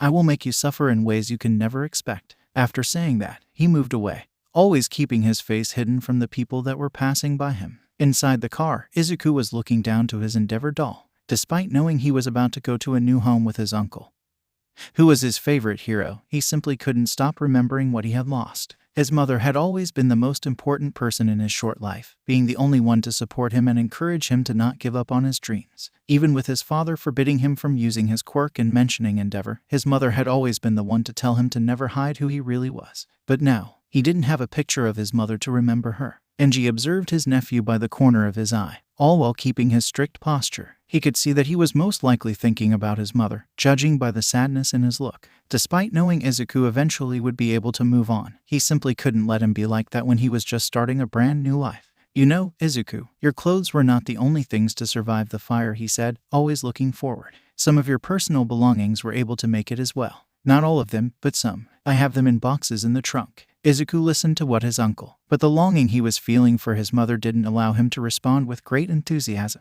"Thank you, Uncle Enji. You need to speak up," boy Enji said. "Sadness is a feeling that no human can escape, but you can overcome it by not letting it take over you." Izuku nodded to what he said, but the boy was finding difficult to do it. It was then that a box appeared beside him, having put there by Endeavor, who told him, "Maybe this will help you do it." Izuku placed his Endeavor doll beside him and took the box, opening it and getting caught by surprise for what he found there, a framed picture of himself with his mother. The frame was a little bit burned, but the photo seemed to be perfectly fine. Seeing that caused a smile appear on Izuku, who turned to his uncle and said, "Thank you, Uncle Enji." Enji simply nodded to him, while keeping looking forward. Meanwhile, Izuku turned to look at the picture again. He was very worried that he would never be able to see the smiley face of his mother again. But now he had a way to always remember her no matter what. He went to embrace the picture with a wide smile. Seeing that from the corner of his eyes, Enji couldn't help but make a slight smile, seeing how his nephew was happy. Soon enough, they arrived to the Todoroki household. The car stopped and the driver told Enji, "We're here, Endeavor." "Thanks. Send people to take the boxes at the trunk," and Endeavor replied. He got out of the car and then let Izuku get out, who was securing the box with his mother's picture and his Endeavor doll. Looking at his uncle's house, the little boy got a little intimidated, as he was way out of his comfort zone. In an act of reflex, Izuku got as much closer as he could to his uncle, practically hiding himself behind his leg. "Don't be afraid," Izuku Enji told him. "This is your new home, after all. You'll get used to it." Izuku nodded to him, and so the two of them headed towards the entrance. Once they entered at the entrance hall, Enji said, as he went to take off his jacket and shoes, "I'm home." Soon after, Rei appeared, bringing with her a pair of small slippers. "Welcome home," she said. "Thank you," Enji replied, after putting on his slippers, as she went to her side, turning then to Izuku. "Izuku, this is my wife, your Aunt Rei. Hi, Izuku greeted, shyly, as he made a bow to her. Hi, Izuku. I am so glad to meet you finally, Rei said, as she approached him, kneeled and put down the slippers for him. Look, I got these for you. I think you'll find them quite comfortable. Thank you, Izuku said, as he put down the box and the Endeavor doll. Taking the slippers, Izuku traded his shoes for them, taking off his jacket then. If you want, I can take those to your room, so you and your uncle can go to the dining room, Rei said, kindly. Your cousins are there, waiting to meet you. Izuku was a bit hesitant in leaving his doll in the box with the picture of his mother, but then he noticed the warmth in Rei's look and smile, something that made him feel so welcoming. He made a slight smile and nodded, letting her take the doll in the box. Rei got up and went inside, all while making a comforting and encouraging smile to her husband. Come, Izuku, it's time for dinner, Angie said, as the boy finished putting his jacket away. We shouldn't let your cousins wait. Yes, Uncle Angie, he replied, as he followed his uncle in a hasty pace. At the dining room, the Todoroki children were waiting for their father to arrive with their cousin. There was some expectation coming from them, especially Fayumi. She had already reserved a seat for Izuku between her and Natsuo, who was actually quite curious about him. Shoto was quiet as usual, but also sharing the same curiosity as his older brother. As for Toya, well, the oldest child acted as if his siblings were not there, supporting his head on his hand and hitting the fingers of his other hand on the table, boringly. Even after his outburst at the day before, he was basically forced to be there, trying to act as if he wanted to be there. Oh, I can't wait for Izuku to arrive, Fayumi exclaimed, excited. Mom and I did some delicious food to welcome him. Wow, sis, try to simmer down a bit, Natsuo commented. Don't forget that our little cousin just lost his mother. That's why I want him to feel welcome, Fayumi said. Poor thing must feel awful. Not to mention that he's coming to live with people he doesn't know. To think that, all this time, we had a little cousin, Natsuo exclaimed. Well, we also have an uncle, but I guess we shouldn't talk about him. Wow, our family is pretty messed up. Shoto, you must be excited too, Fayumi said. You're going to have someone your age to play with. Yeah, it is great, Shoto replied. Hey, I just realized one thing, Natsuo said. Izuku has the same quirk as Dad's, right? So that means that, if we don't count Shoto who has both, we have 3 people with a fire quirk and 3 with an ice quirk. Basically, we are in balance now. That made Fayumi drop a chuckle and then replied. Only you to make a comment like that. Yeah, a stupid one. Toya rumbled. Wow, Toya, I thought you have said you were not here, Fayumi teased. But Toya just ignored his sister's comment, just making a scoffing sound at her. You know, sis, I think your effort to make Izuku feel better may be pointless with Mr. Pouting here making that frown, Natsuo commented. Don't mind him, Fayumi said. We just have to be so welcoming that Izuku won't even notice Toya's bad mood. At that moment, the Fusuma opened and Endeavor appeared, causing his children to look at him, including Toya, despite his look was as cold as his fire was hot. After a few seconds, Enji looked down and said, Come on, you can stay behind me forever. Get in and meet everyone. Izuku then emerged from behind Enji, entering in the dining room. His eyes jumped from one new face to another. Seeing many pairs of eyes setting their looks on him made him quite nervous. Children, this is your cousin, Izuku. I hope you give him the proper welcoming. Of course, Dad, Fayumi said, turning then to her cousin. Hey, Izuku, you can sit here. The boy looked to his uncle who nodded to him, and so he went to sit between Fayumi and Natsuo, while Enji went to sit on his usual place at the head of the table. Hi, Izuku. I'm Fayumi, she introduced herself. I am so happy to meet you. Me too, Izuku said, still uncertain how to behave or say. And I'm Natsuo, Natsuo said. I'm your cool cousin. Get it? Because I have an ice quirk. Yeah, Natsuo thinks he's funny, Fayumi whispered to Izuku.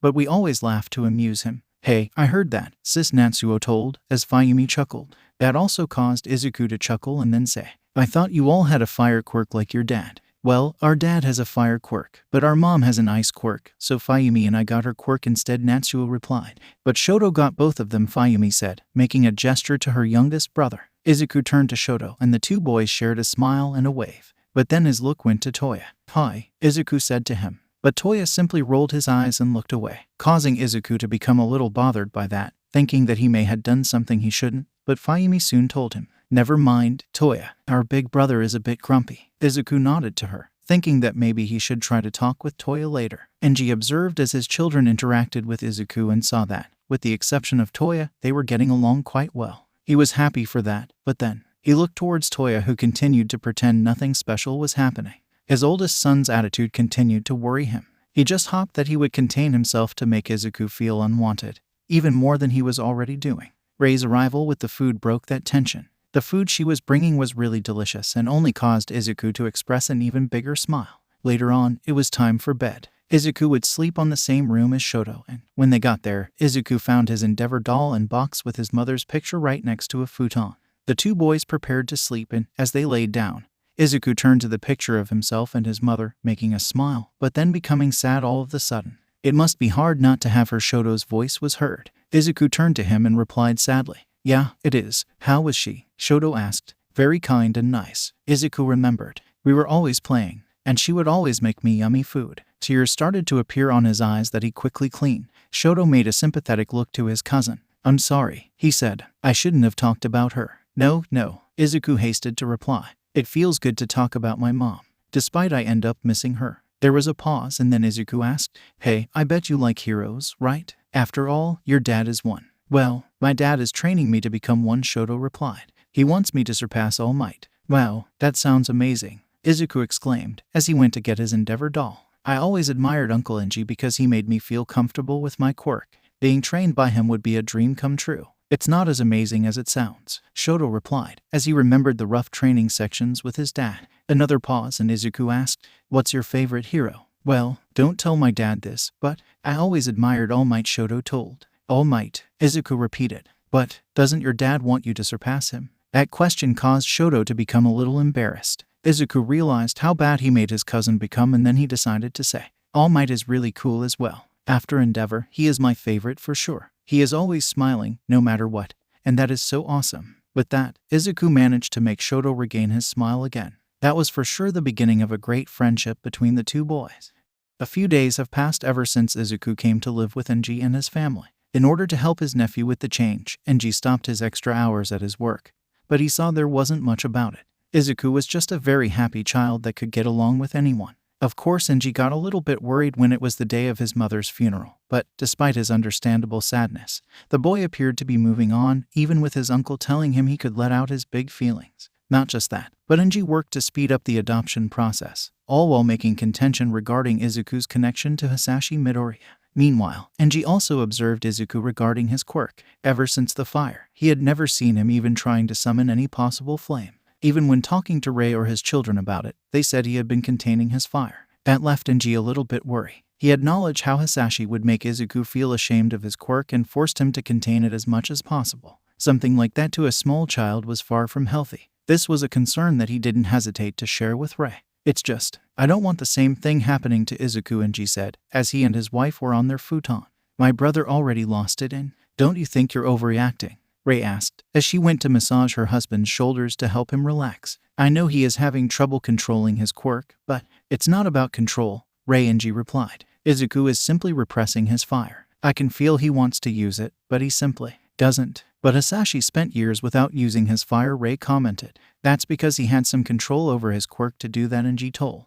"But Izuku is just 5 years old. He is still learning how to control his. I hate to think about it, but you want to train him," Rei told, as she stopped the massage and put herself beside him. "More like, try to spark his fire," Enji replied. "But I'm afraid of what that can lead to. I don't want him to become obsessed with his fire like Toya or resenting my training like Shoto." "Well, I'm certain you will find a way," Rei said, holding his hands. "You have learned from your mistakes after all." "Not as much as I hoped," Enji commented. At that moment, he started to smell something. "Can you smell this?" he asked. "Yes, it smells like," Rei started. "Something is burning," Enji said, with his mind already connecting to one cause. "Don't tell me he is doing it again." He was talking about Toya and his nocturnal attempts to train. Enji got up and headed towards the exit of his room. "Please, Enji, don't be too hard on him," Rei replied. "I will just tell him to stop and go to sleep," Enji replied. He opened the fusuma and got out, starting to head towards Toya's room. But then he realized that the fire was actually closer, coming from Shoto and Izuku's room. That caused him to run towards it. Opening their fusuma, he found a part of the room in flames, the one where Izuku was sleeping. In fact, the flames were coming from Izuku, who seemed to be having a very intense nightmare. Shoto was standing up, trying to use his right side to create ice to control the fire, while using his left side to shield himself from the flames. "Shoto, Izuku," Enji shouted. "Dad, Izuku is having a nightmare," Shoto replied, as his father approached him. "I tried to wake him up, but the flames—" "I'll deal with that," Enji told him. "Go get your mother, Fayumi and Natsuo. Your ice together will be able to quell the flames. I'll try to wake Izuku up and contain his fire." Shoto nodded and went to do just that, while Enji headed towards Izuku. "Izuku, wake up. You need to wake up." More flames started to come up from him, but Enji secured him with his arms, using himself as a barrier to prevent the flames from spreading. Meanwhile, Shoto returned with Rei, Fuyumi and Natsuo, with them coming inside and using their ice to put out the flames. "Izuku, you have to wake up," Enji shouted, as he slightly shook off his nephew. It was then that the boy opened his eyes, full of tears, looking confused. The fire on him started to dissipate, leaving him with a burned pajama and with his hair gaining even more crimson streaks. "No, I don't want to. Please, don't," he said. "It's okay, Izuku. Everything is okay," Enji told him as he put down his nephew. Izuku sat up and he started to focus his mind, and after looking around to the burned room, more tears appeared on his eyes and he started saying, while starting to cry, I'm sorry.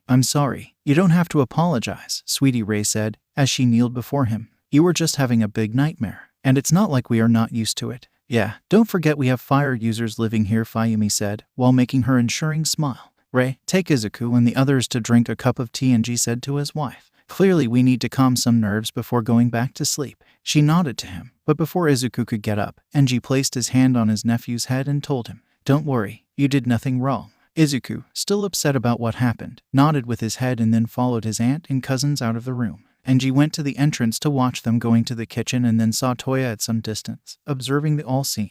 The two of them traded some cold stares to one another before the teenager started heading back to his room. Enji sighed as he went back to the room and observed the damages afflicted to it. The tatami had been badly burned on Izuku's side, something that both concerned and impressed Enji. He was concerned about how his nephew's lack of control was causing those outbursts, but he was also impressed by how powerful his flames were for his age. They almost resembled Toya's in terms of intensity. But what really called his attention was the place where Izuku was sleeping when he lost control. Kneeling down to observe the scorching marks, he noticed they were less burned than the rest. What didn't make sense, having in consideration that place was the epicenter of the fire. He wondered how that could have happened, but then noticed something that was close by, Izuku's Endeavor doll and the framed picture of him with his mother. Could it be that the reason why the epicenter was not as scorched was because Izuku, intuitively, didn't want his most precious possessions to burn? But that would mean that Izuku, despite not having control in summoning his flames, still had control over what they should or not burn. That was something that truly impressed Enji, as he himself didn't learn how to properly control the temperature of his flames until he was just a little older than Izuku. However, Enji didn't want to dwell too much on those hypotheses, possibly because of his fear of ending up doing exactly what Toya had said at the day of Izuku coming to live with them. But then again, for the sake of his nephew and the rest of his family, he needed to learn as much as he could about his quirk. At the next day, Enji and Rei took Izuku to their quirk doctor so they could learn more about his quirk. After the results were ready, they went to talk to him. "For what I can see from the exams we did to Izuku, his quirk is functioning exactly as it should," the doctor said. "For the most part, it is Hellflame without a doubt, just like yours, Mr. Todoroki." "For the most part?" Enji asked. "What do you mean for the most part?" "Well, normally. When I say this is because even equal quirks may work differently from person to person," the doctor replied. "But in Izuku's case, I dare to say that his Hellflame has suffered a slight mutation, most probably due to his mother's quirk. From the information I got, your sister-in-law was able to attract objects to herself. Have you seen something like that when Izuku used his quirk?" Enji and Rei traded a look, as they didn't know how to answer that question. "We haven't seen anything unusual on Izuku's quirk," Enji said. "He can generate fire, but that's pretty much we have seen him do. But we have noticed that Izuku is trying to prevent himself from using his quirk at all costs, so we were not able to notice anything usual," Rei continued. "That's why we came here, because he lost control of his quirk, possibly a result of him trying to repress it," Enji told. The doctor made a thoughtful look and then said, "That is quite concerning. But if there's nothing wrong with his quirk factor and if he is consciously repressing his quirk, together with the circumstances when he lost control, I can only conclude that the problem is not physical, but psychological. It's not just our genetic and physiology that can mold quirks, but also our state of mind. And since your nephew has suffered a great trauma, I can only suspect it comes from it." Another concerned look was traded between Enji and Rei, and the latter then asked, "So you say that we should search for psychological help?" "I think that it's the only thing that can be done," the doctor replied. "It's obvious that Izuku is suffering from a major quirk block. I have the contact of a psychologist that specializes herself in helping people that have suffered traumatic experiences and have problems with their quirks regarding it, especially with children. Professionally, she is little experienced, but you cannot deny her results. I can give it to you so you can ask for a consult." The doctor gave them the contact, and after the consult, Enji and Rei went to observe Izuku playing with other kids there at the hospital, as they wondered what to do. "I know you don't like this, Enji, but I think we should take him too." Rei started. "I know," Enji said. "I agree. He needs this. I will schedule a consult and Why don't you let me take care of it? Rei asked him while putting her hand on his. He is my nephew as well, and we took him in together. Are you sure? Enji asked. Rei nodded and told. You have a lot on your plate. Just your hero work takes a lot of your energy. So let me take this off your shoulders. It's the least I can do. The flame hero couldn't help but become even more impressed with Rei. She has been very supportive of him, especially regarding Izuku. Thank you, Rei, Enji replied, with a smile. After they went back home, Rei went to schedule a consult to the psychologist the Quirk doctor had recommended.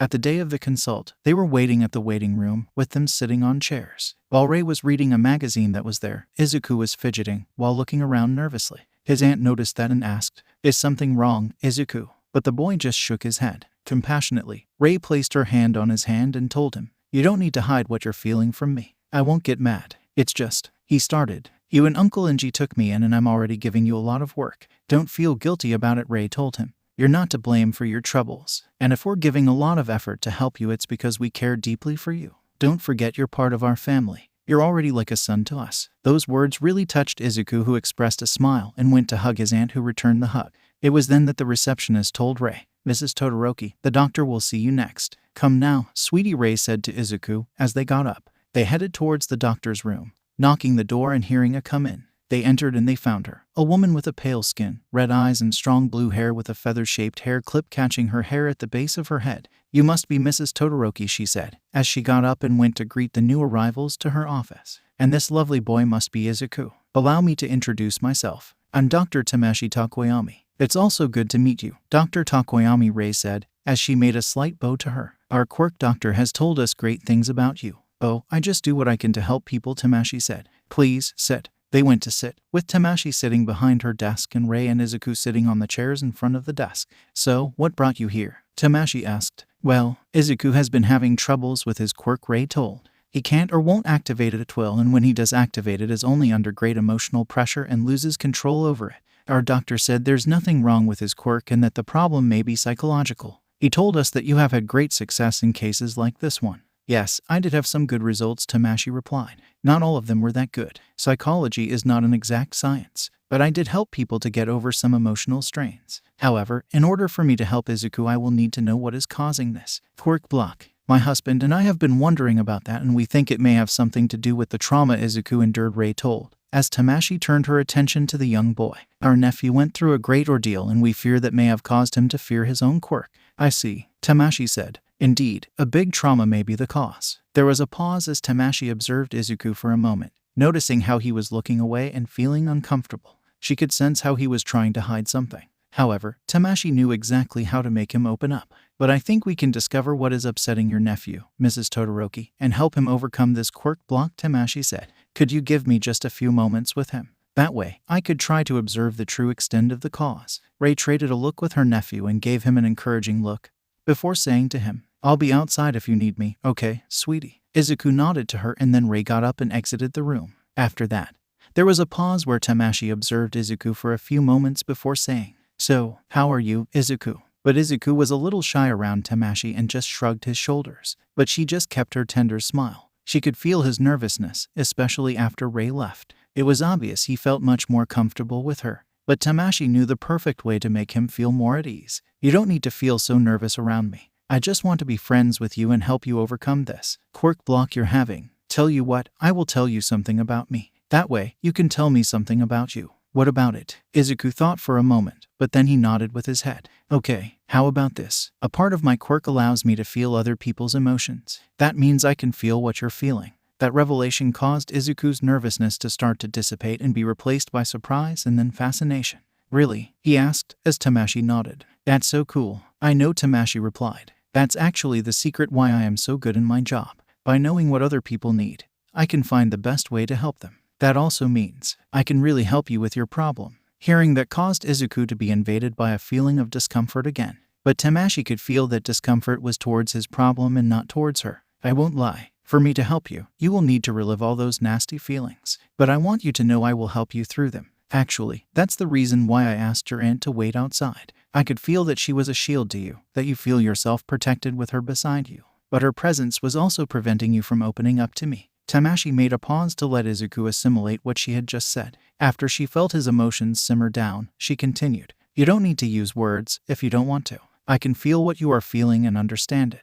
But talk really helps. It makes you feel much lighter. Don't be afraid to use the wrong words, because I will always see the truth in them." Izuku thought about what Tamashii said and then decided to give it a try. He nodded to her and Tamashii said, "Good. Why don't you sit on a much comfortable chair?" She made a gesture to a comfortable armchair that was nearby. Izuku went there and sit on it, leaning his back on the back of the chair, as Tamashii placed herself nearby on her usual chair. "So, your aunt mentioned that you went through a very bad moment. Tell me about it." "Well, it's my mom. She died in a fire that my dad started," Izuku told. Tamashii was able to sense Izuku's grief, with it being very profound. It was obvious that the loss of his mother really upset him very much. "Where were you when that happened?" she asked. "In my room. I heard my mommy and dad arguing," Izuku told. "He was upset with her, because of me. Then all I could hear were screams and then the fire started."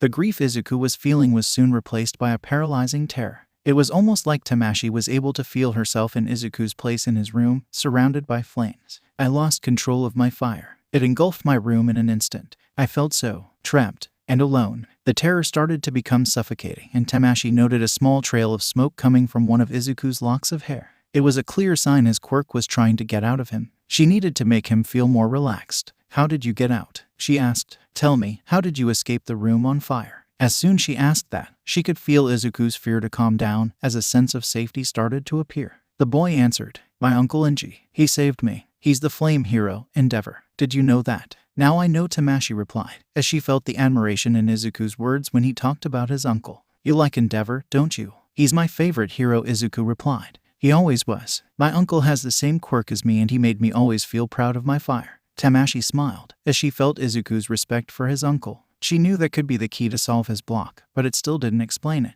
"What do you remember more about the fire?" she asked. "Not much," Izuku replied. "The next thing I remember after my uncle came to rescue me was being at the hospital. Later on, he came to tell me about my mom." Hearing that, Tamashii could see that the fire probably was not at the origin of the block. If Izuku didn't see his mother die because of the fire and Endeavor was someone that made him feel connected to his quirk, then there was no reason for it. She needed to dig deeper. It was then that she found another approach. "What were your dad and mom arguing about?" she asked. A somber lighting invaded Izuku's face, while a sense of guilt started to manifest in him. "My dad didn't like that my mommy bought me an Endeavor doll," Izuku told. "He always hated my uncle and hated our fire quirk. He always told me to never show it to anyone, that it was something to be ashamed of. But my mommy always said that I should never be ashamed of it and always supported me." Hearing that, Tamashii was able to connect a few more dots. His father telling him to never use his quirk and be ashamed of it was most obviously the origin of the block. But just because it was the origin, it didn't mean it was the all thing. Besides, even if his father forced him to contain his quirk, he still had others motivating him. Not just that, but Tamashii could feel Izuku was hiding something else from her. "Tell me, Izuku, did you do what your dad told you to do?" she asked. "Did you really hide your quirk from others? What about your friends? Normally, children like to show their quirks to each other. Didn't you do it?" As soon as she asked that, she noticed the sudden appearance of a mix of intense emotions as Izuku struggled to answer. It was fear, combined with humiliation and frustration and also a tinge of betrayal. There were also other emotions, but Tamashii didn't do an effort to explore them, as she was quick to calm Izuku down, saying, "It's okay. It's okay. You don't have to answer that. Why don't we talk about something happy? Tell me about how it is to live with you uncle and aunt. And I believe you also have cousins, right?" That made Izuku to become much calmer and make a smile. Outside, Rei was waiting patiently for Tamashii to be done talking with Izuku. She knew that was something that needed to be done so Tamashii could get a full perspective of Izuku's problems.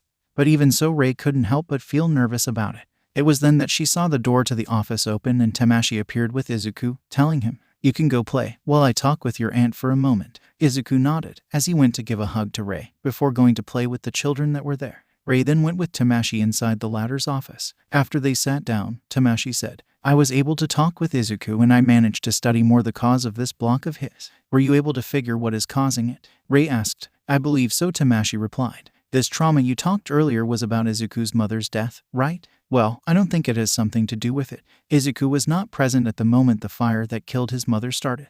It scared him, yes, and the knowledge of his mother's death was devastating. But, for what I could get, your husband shielded him from the worst part of it." Rei nodded to that and told. He wanted to make sure that Izuku didn't see his mother's body, so he made sure that he took him out of the fire as quickly as possible. Yes, and that's why I think that moment didn't contribute that much to the block, Tamashi continued. It is to my understanding it has a much deeper cause whose origin goes as far as the first moment your nephew manifested his quirk at first place. According to Izuku, his father would tell him to never use his quirk. My brother-in-law was abusive on the little one, Rei told.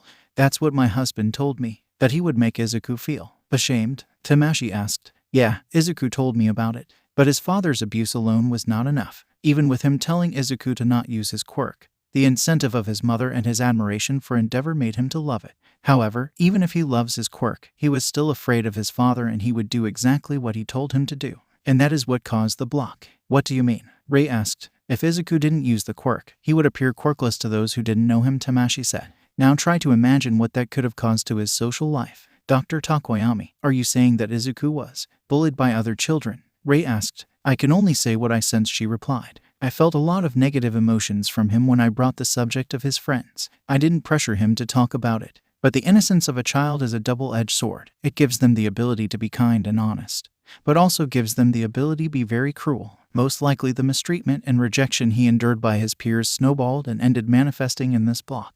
Rei took a few moments to think about it and then asked, what can we do to help Izuku? I think you're already doing it, Tamashi replied. When he talked to me about your family, I could sense how much love he was getting. He really feels comfortable with you and that's by itself a great help. I dare to say that he has never felt safer. But I think what you can do in addition is to build his confidence regarding his quirk. You can start by something small, something that can motivate him to use his quirk more often and consciously. My husband had already considered the idea of training Izuku to help him own his quirk, Rei said. Perhaps Izuku is not ready for something intense, Tamashi said, but being trained by his favorite hero may be a great motivation. But even the rest of the family can help him with small things as well. We sure will try our best to help him, Rei replied, as she went to do a bow to Tamashi. Thank you very much for all of your help, Dr. Takoyami. The pleasure was all mine, Tamashi told, as she and Rei got up and the former brought the latter to the exit of her office. I was so glad to meet such bright child as Izuku and help him. I would very much like to accompany him during this hard phase of him, if you don't mind. After you helped us finally understand what is bothering Izuku so much and give us great advice, I think we will need your guidance in the future, Dr. Takoyami. Having said that, Rei bowed as she said goodbye, what Tamashi replied to, and then exited. Tamashi closed the door and returned to her chair, where she took a deep breath, with a smile appearing on her face. She then looked to a framed picture she took to observe.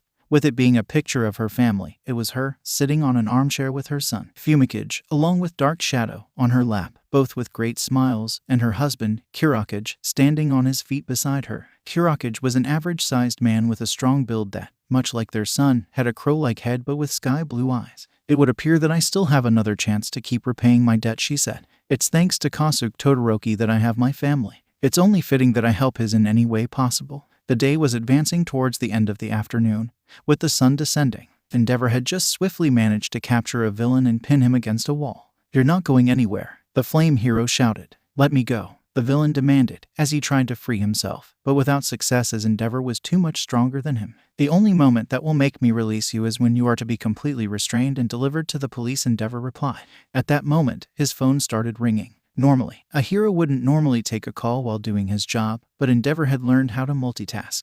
While holding the villain tightly with one hand, he took his phone, seeing that it was Rei. For her to call, that would mean that Izuku's consult had ended. Wanting to know how it went, he answered, Yes, Rei, how did it go? It went well, Rei replied, as she and Izuku were at a train heading home, with them sitting. Izuku really got along with Dr. Takoyami. She really understood him. That's great, Endeavor said. Look, Rei, I'm now a little busy, but I will be home soon. Tell Shoto that we will resume our training today. You want to resume the training today? Rei asked. Don't you think that's a little sudden? I can't keep his training on hold for long, Endeavor replied. Look, Rei, we talk later. I really have something to do right now. Okay, see you back home, Rei said, as she ended the call, sighing. Is something wrong, Aunt Rei? Izuku asked, with his tender voice, as he noticed his aunt's worried look. No, sweetie, everything's okay, Rei replied. It's just, your uncle is a bit busy. Is he battling bad guys? Izuku asked, with some excitement in his voice. I don't know, he didn't tell, Rei said. Your uncle is not the type to talk about his work. Wow, I would love to see him in action, Izuku said, still with excitement.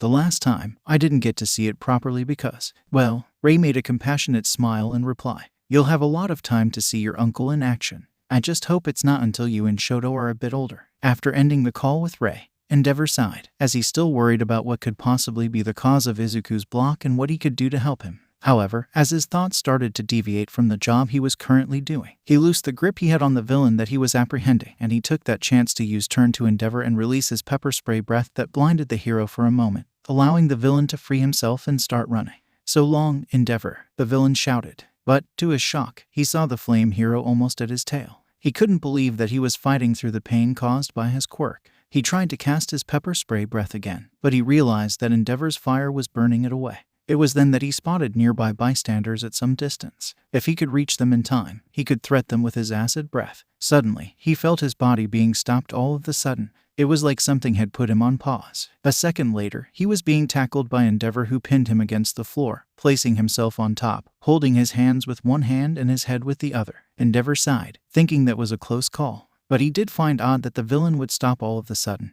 only to notice a strange shadow detaching itself from the villains and then retreating to its owner. Endeavor didn't have to raise his eyes to realize who the owner was. "I didn't need your help," he said, in his usual cold way. "That was not what it looked like to me," a deep and calm voice replied. As the individual advanced and let the light revealed him, it was showed that it was a man with an average size and strong build whose body was covered by a brilliant black metal-like armor covering his entire body, with a crow head-shaped helmet where the only things visible were his sky-blue eyes through the visor. There was also a cloak over his armor that was made of many pieces of the same type of metal as the armor, but having feather-like shape. "What are you doing here, Night Crow?" Endeavor asked. "I was just passing by," he replied. "But then I saw you losing grip over an F-rank villain thug." "Hey, I have feelings, you know," the villain replied, only for Endeavor to tighten even more his grip over him to shut him up. "That's not very usual of you," Night Crow continued, ignoring the villain. "I just hope this doesn't become a regular thing. Otherwise I may end up taking your rank." "And here I thought you didn't care much about ranks," Endeavor replied, as he ended up tying up the villain and then getting up, all while placing one of his feet over the ladder to completely subdue him. "I don't. But you are already unpleasant as the number 2. I can only imagine how you get if you drop a rank," Night Crow commented.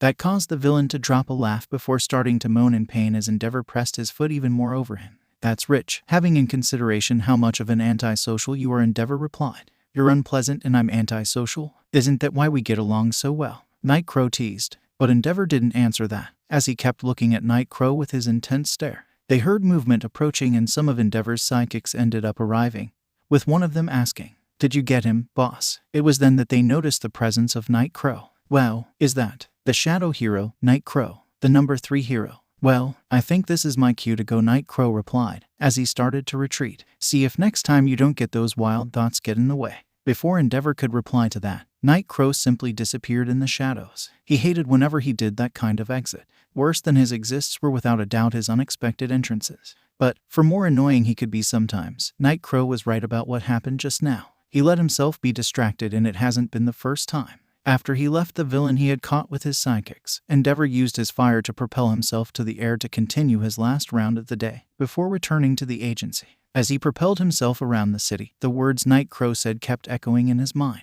His life have suffered a great turnaround in the last days, between adopting Izuku, managing that change in his family, and now with his nephew's quirk block, all while conjugating all that with his hero duties. For more that his work as a hero was still exemplary. There's no doubt he was not performing his duties with the same efficiency as he normally did, all because his focus was divided. Endeavor couldn't understand why he kept worrying too much. After all, Rei was helping him with all that. She was handling Izuku's situation and she seemed quite satisfied with the consult Izuku just had, judging by what she told him by the phone. And yet he was still concerned. Perhaps it was because Izuku's quirk block made him remember what he went through with Toya. He really needed to sort out all that. Back at the Todoroki residence, Rei arrived with Izuku. After they switched to their slippers, they went to the living room, where Natsuo was playing a game of shogi against himself, while drinking a cup of tea. Noticing them, Natsuo said, "Oh, you're back. How was it?" "It went well," Rei replied. "Where are your siblings?" "Fayumi is at the kitchen, preparing everything for dinner," Natsuo replied.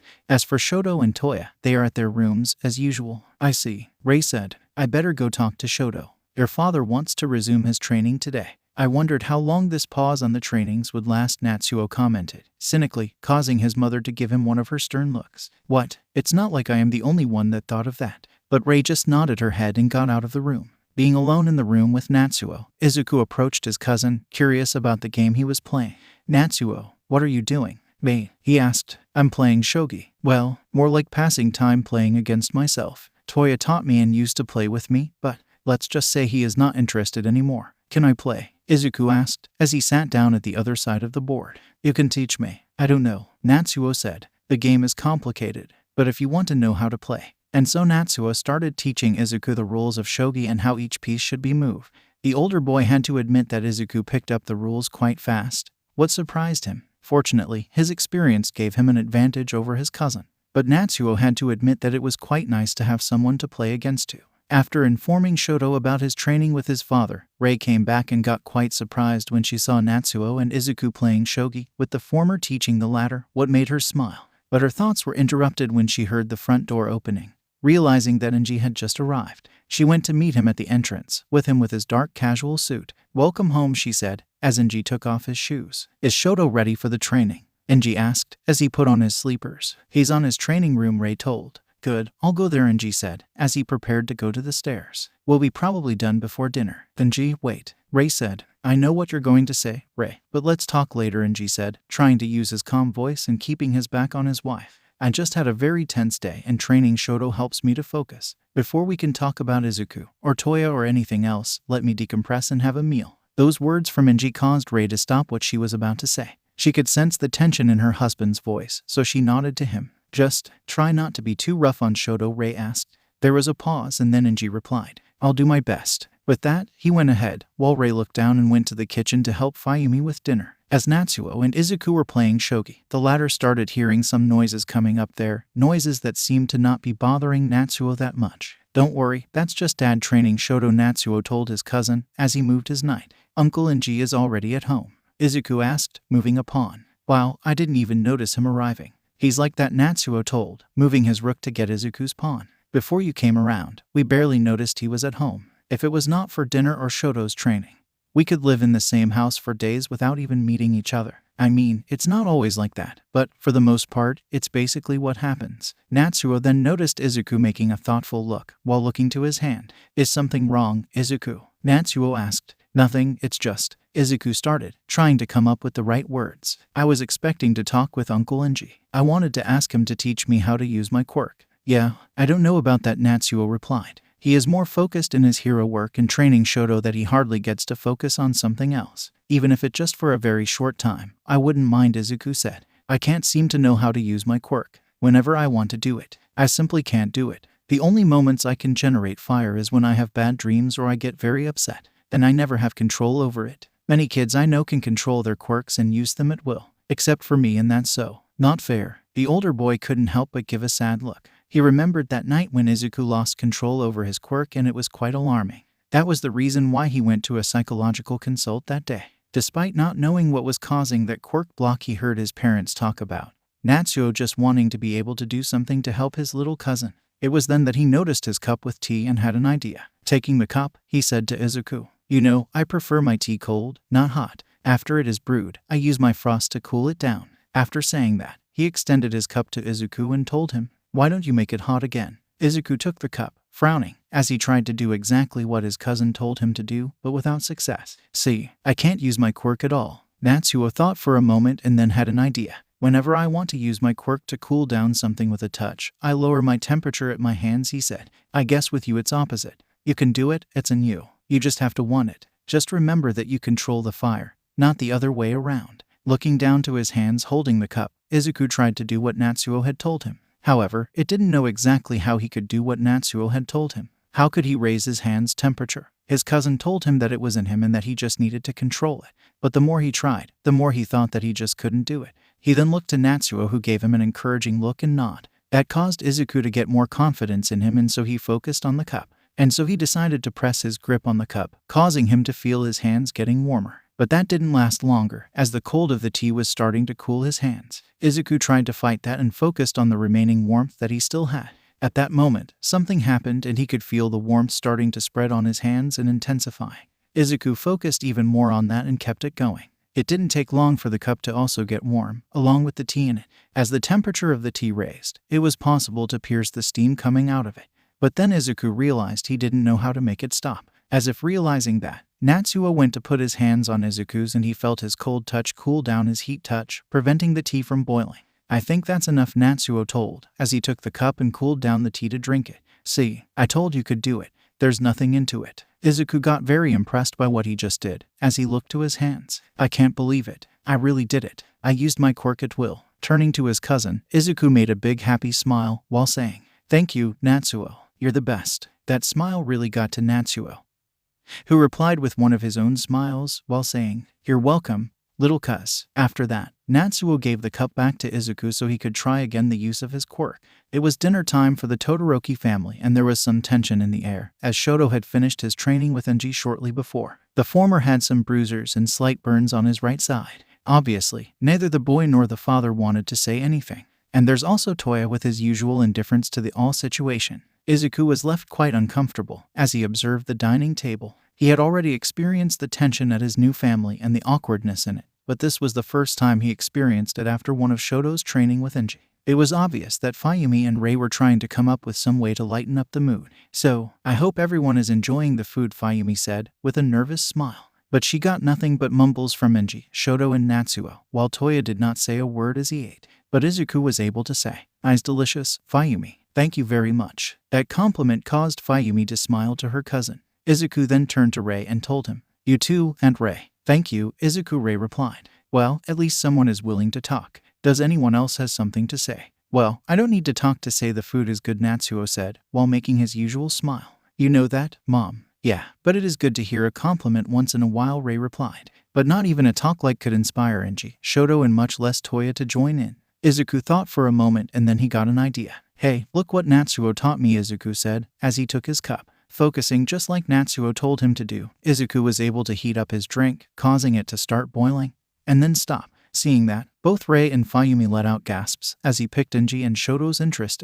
The only one with no reaction to that was Toya. "Izuku, you used your quirk," Rei exclaimed, happily. "Well, it's not much," Izuku replied, as Natsuo went to cool down his cousin's drink to the temperature it was before. "I can only do this, but that's more than you could do earlier," Fuyumi told, as she went to give a congratulatory hug to him. "That's really cool," Izuku Shoto said, smiling. "Thanks, Shoto," Izuku expressed. The boy then looked to his uncle, waiting for his response. Despite Enji didn't show any emotional trace on his face, he said, "Great work, Izuku. Keep up like that and you will own your quirk in little time."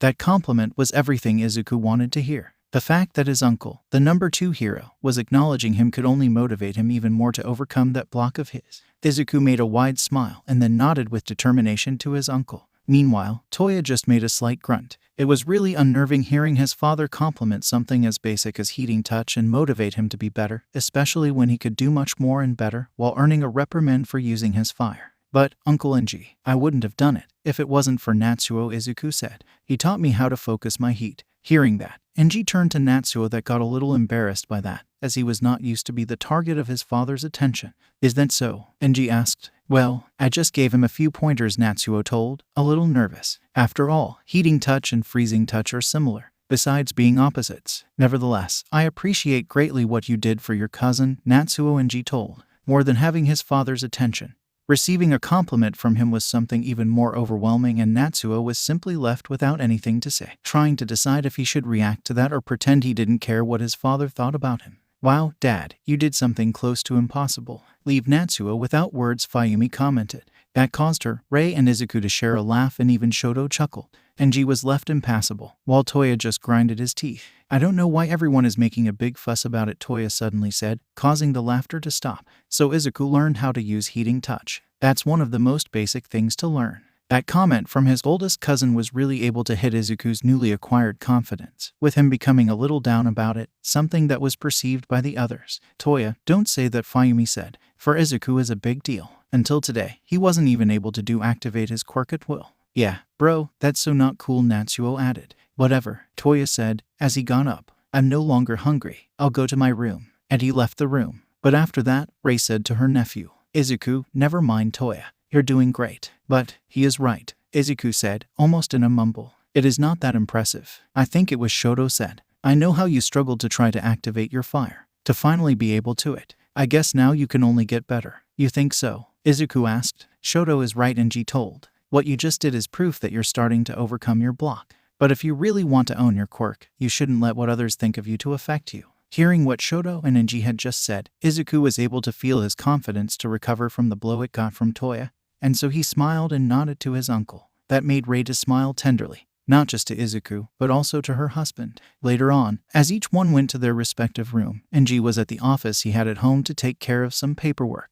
As he went through some papers, the fusuma of his office opened and Rei entered, while bringing a cup of tea for him. She placed the cup on Enji's low desk. "Thank you," Enji told. "You can go to bed. I'll follow you once I've done with all this papers." "But before that," Rei said, as she went to kneel at the front of the desk, "don't you think there's something we should talk about? If it is about Shoto's training again." Enji started. "No, it's not about that," Rei said. "It's obvious that's a matter you won't let me take part of it. It's about Izuku. We've still not talked about his consult with Dr. Takoyami." When she mentioned the consult, Enji realized that, with Shoto's training and Izuku showing himself starting to overcome his quirk block, he had forgotten about it. "Oh, sure. Can we talk about it tomorrow?" Enji asked, as he continued his work. "Right now, I am a bit." "No, Enji, we talk now," Rei told, as she put down the papers Enji was holding. "Otherwise, we will never get to talk about it. You keep using work and Shoto as a way to dodge the subject. I know I said I would take care of Izuku and his consults so you wouldn't be as burdened, but we need to be on the same page together.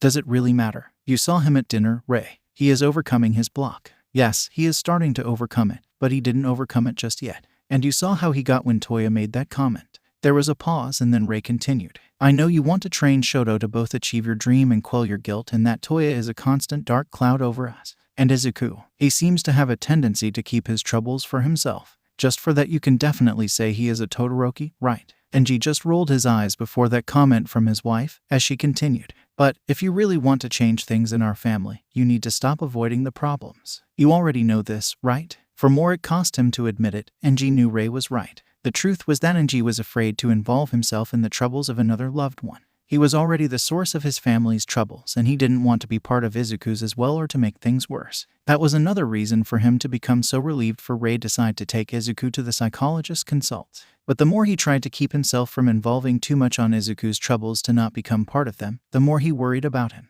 "You're right. I am doing with Izuku what I did with Toya. The truth is, I may have bit off more than I could chew, Rei. For most of my life, I've been doing nothing but hurting my family. First, I put my mother and brother aside to focus on my career as a hero. Then, I married you for your quirk and made you feel miserable for years. And our kids. I am still trying to make up for my neglect, all while preventing Toya from hurting himself. And now Izuku. He has lost more than any children should have by his age. And the worst part is that I am indirectly responsible for it because Hisashi hates me for casting him aside to become Endeavor. To know that my nephew is still suffering because of that. It's just so much I don't even know." Rei placed her hand over his husband's and told him, "I know it's a lot, but you don't have to feel bad about Izuku. You can't take responsibility for your brother's actions. Are you sure about that?" Enji asked. "I can't even do my hero work as I used to because I have all this turmoil circling around me and I don't even know how to sort it out. There is so much for me to deal with. How can I even help any of my family the way I am?" "You can do it. By tackling one problem at the time," Rei said. "I know it's not your style, but it's the best way to do it. So let's start with Izuku for now. He is the one in greater need at the moment." Hearing his wife, Enji realized she was right. He was trying to juggle everything at the same time. That was a reflex that he acquired with his hero work, but despite it became one of his secrets to become the number 2 hero, Enji could now see it was not working with his family. He needed to focus on each individual issue one at a time. "Tell me about his consult," he asked Rei, causing her to smile. And so Rei told him about what Dr. Takoyami had discovered about Izuku's block. After hearing it, Enji said, "I figured my brother had something to do with Izuku's block. But I never expected it would be like that. Izuku's fear of him made him a target for the other kids." "Yeah, it's really sad," Rei said. "But Dr. Takoyami was able to give me some good advice to better help Izuku. She said we should encourage him when using his quirk, to make him feel more confident when using it. It would appear Natsuo got that pretty fast. Thanks to him, Izuku was able to use his quirk at will for the first time." There was a pause where Rei observed Enji thinking about what she just told him and then said, "You know, Izuku could overcome his block much faster if he had the one he admires the most teaching him." Looking at her, Enji realized what she meant. "I don't think that's a good idea. You know I am already too busy. You could train him with Shoto," Rei told. "They would be so happy to train together." "Izuku can barely activate his quirk," Enji replied. "He can't even produce a flame yet. To train them together would not be beneficial for neither of them. So train them separately," Rei suggested. It would be a win-win situation. Izuku would have his favorite hero train him and Shoto would not be pressured as much. However, Rei could see that Enji was still not very convinced with the idea. Sighing, she said, "You know Natsuo can only help Izuku so far. He can help him to emanate heat by reversing his ability to emanate cold,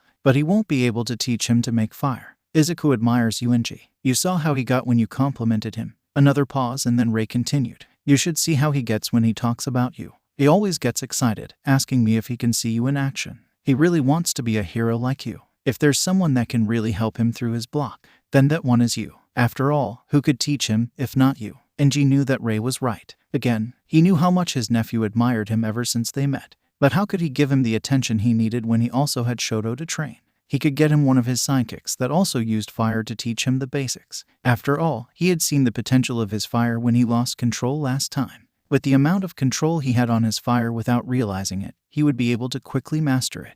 However, his block was the one variable that he couldn't control. How could he find a middle ground that would allow him to keep training Shoto, all while ensuring Izuku would get the instruction he needed?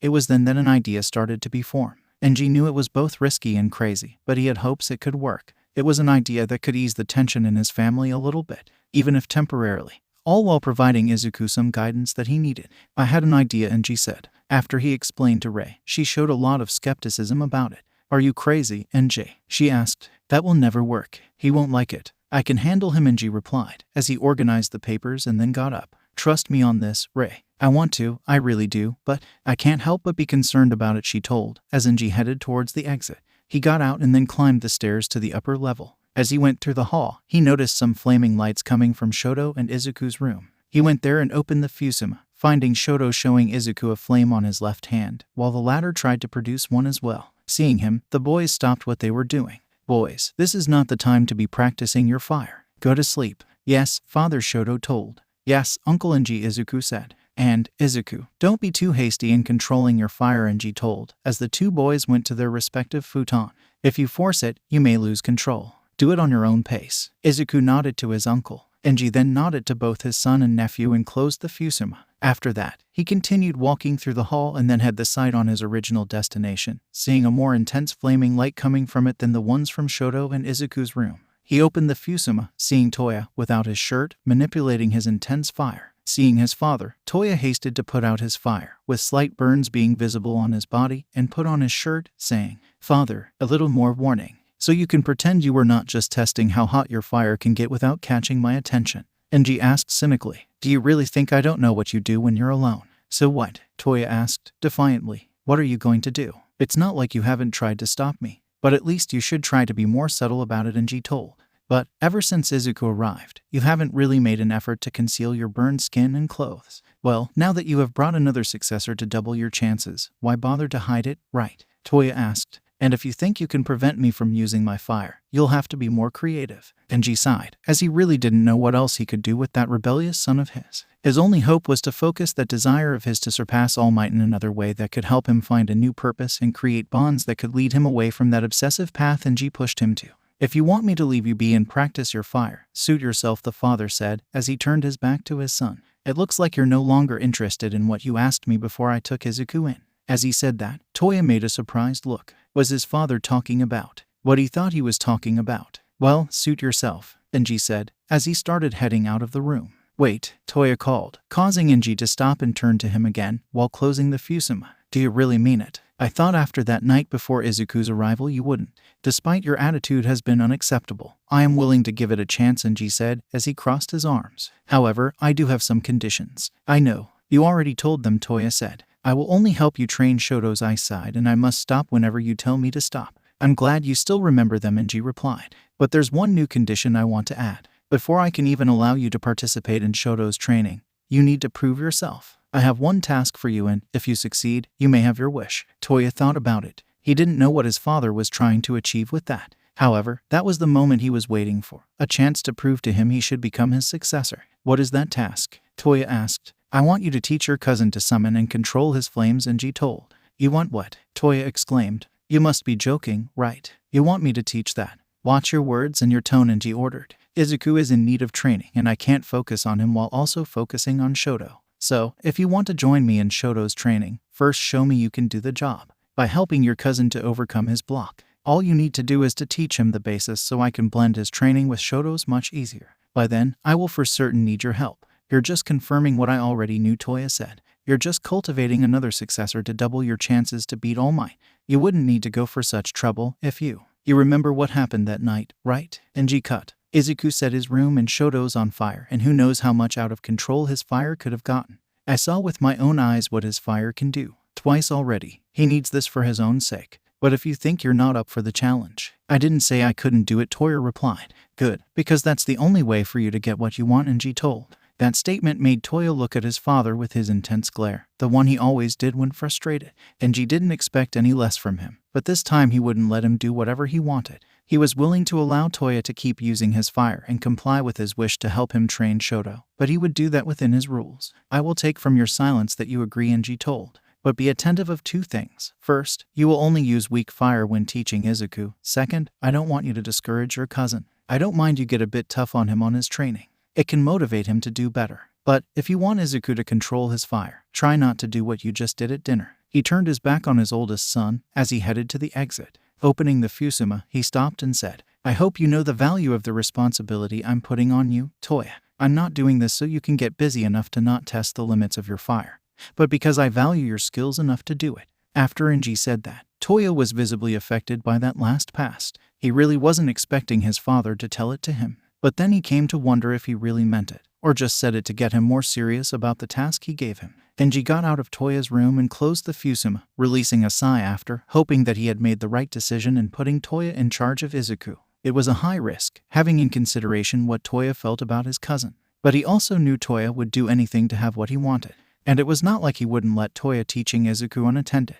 At the next day, Enji was at the dining room, sitting on his place as Rei put the breakfast on the table. After she had brought the food, Rei asked, Are you really sure about this? About Toya and Izuku? It will be good for both of them, Enji replied. And with you, Fuyumi and Natsuo around. Even so, Rei said, as she kneeled on her place. I am a bit worried. Izuku is struggling with his block and Toya is not exactly encouraging. We can't always be afraid of making the wrong step when it comes to Izuku, Enji told, calmly. Encouragement can only take him so far. What he needs is to be pushed over his limits, and Toya will do just that. But he may push him too far, Rei said. Maybe, but that's why I want you to keep an eye on them, Enji told. Izuku is too kind and, at the moment, too eager to please. He won't be able to say anything against Toya to not upset him. Our son may take advantage of that, despite my warnings. But if he knows his actions are being watched, he won't take it too far. Noticing Rei was still very concerned, he added, Toya knows this is his chance to finally prove himself to me. He will do his best to teach Izuku,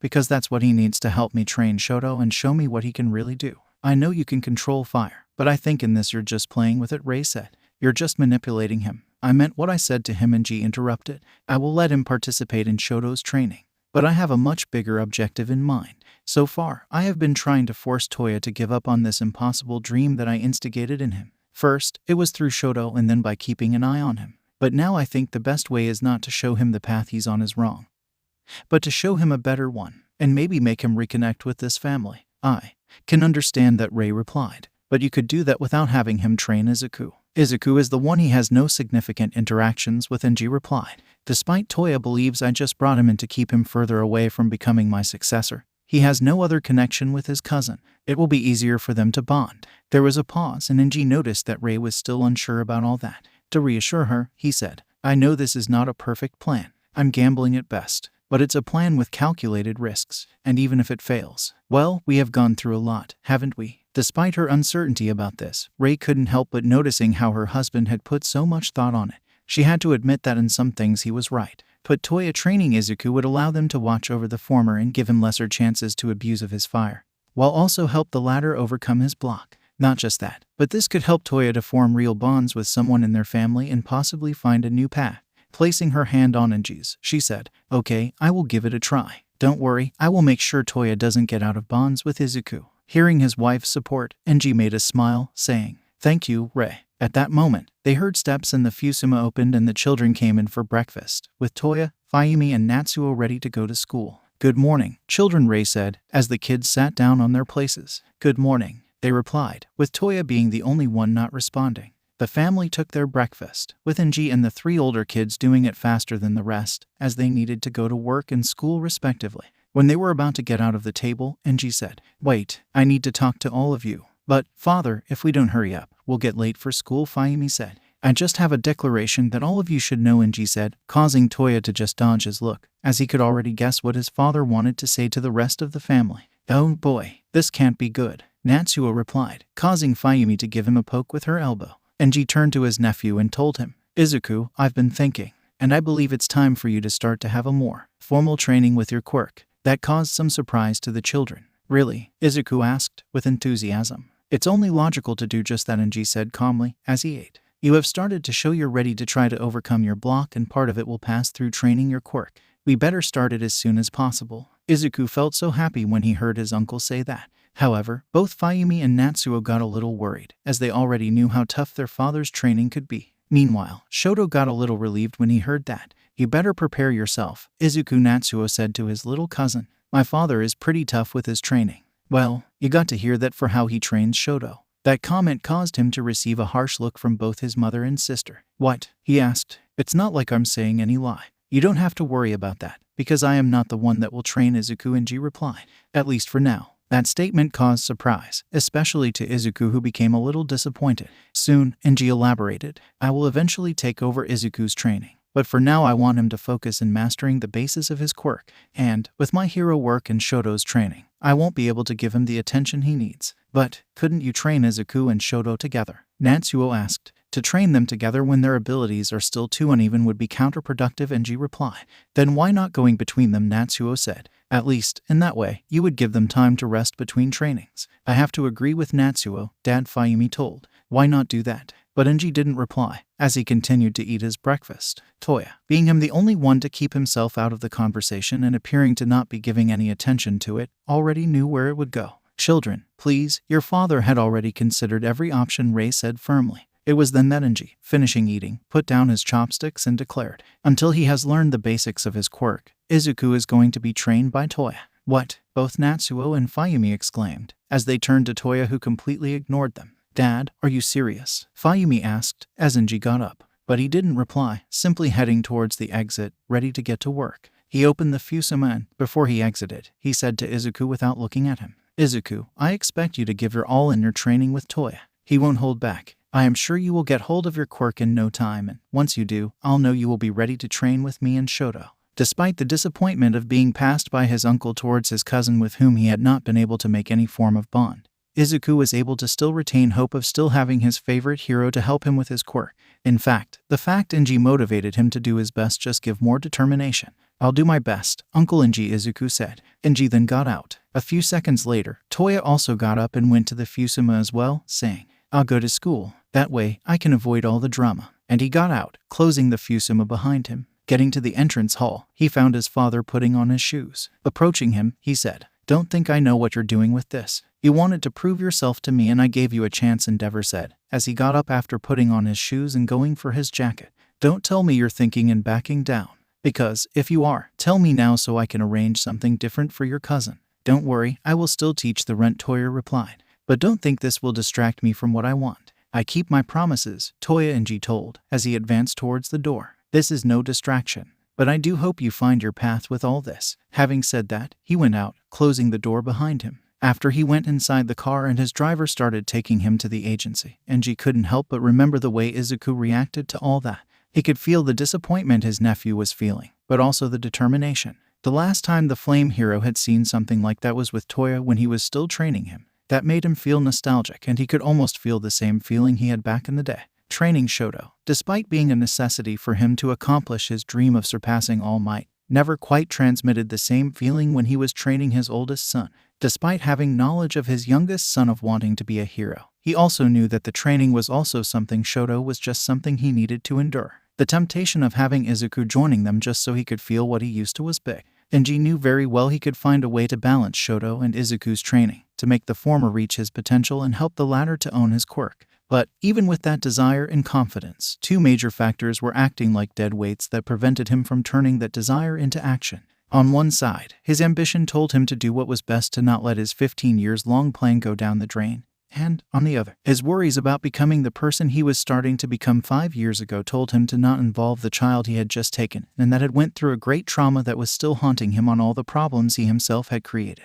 And there was also his plan to help Toya on his obsession to prove himself to him. That has always been and will forever be his biggest regret. What has started as the silver lining of not being able to produce the heir he had envisioned has turned into the constant reminder of his failure as a father and as a husband, and now it would appear he wouldn't be able to put down the dangerous fire he had ignited on his oldest son. Despite his better efforts, Enji could feel the situation becoming slowly worse, and with that, his worries and rage were increasing. He could only hope that Izuku could do what neither him nor his wife and children had managed to do and become an influence that could balance Toya's out-of-control ambition. Meanwhile, after Enji left, Natsuo couldn't help but sharing his opinion over his father's decision. Has Dad completely lost his mind? Why would he let Toya train Izuku instead of him? I don't mind, Izuku said, a little shyly. I know Uncle Enji only wants what is best for me. Sure he does, Natsuo ironized. That's enough, Natsuo Rei told, with firmness. I know this decision of your father is hard to understand. I also didn't understand it, but it's to be respected.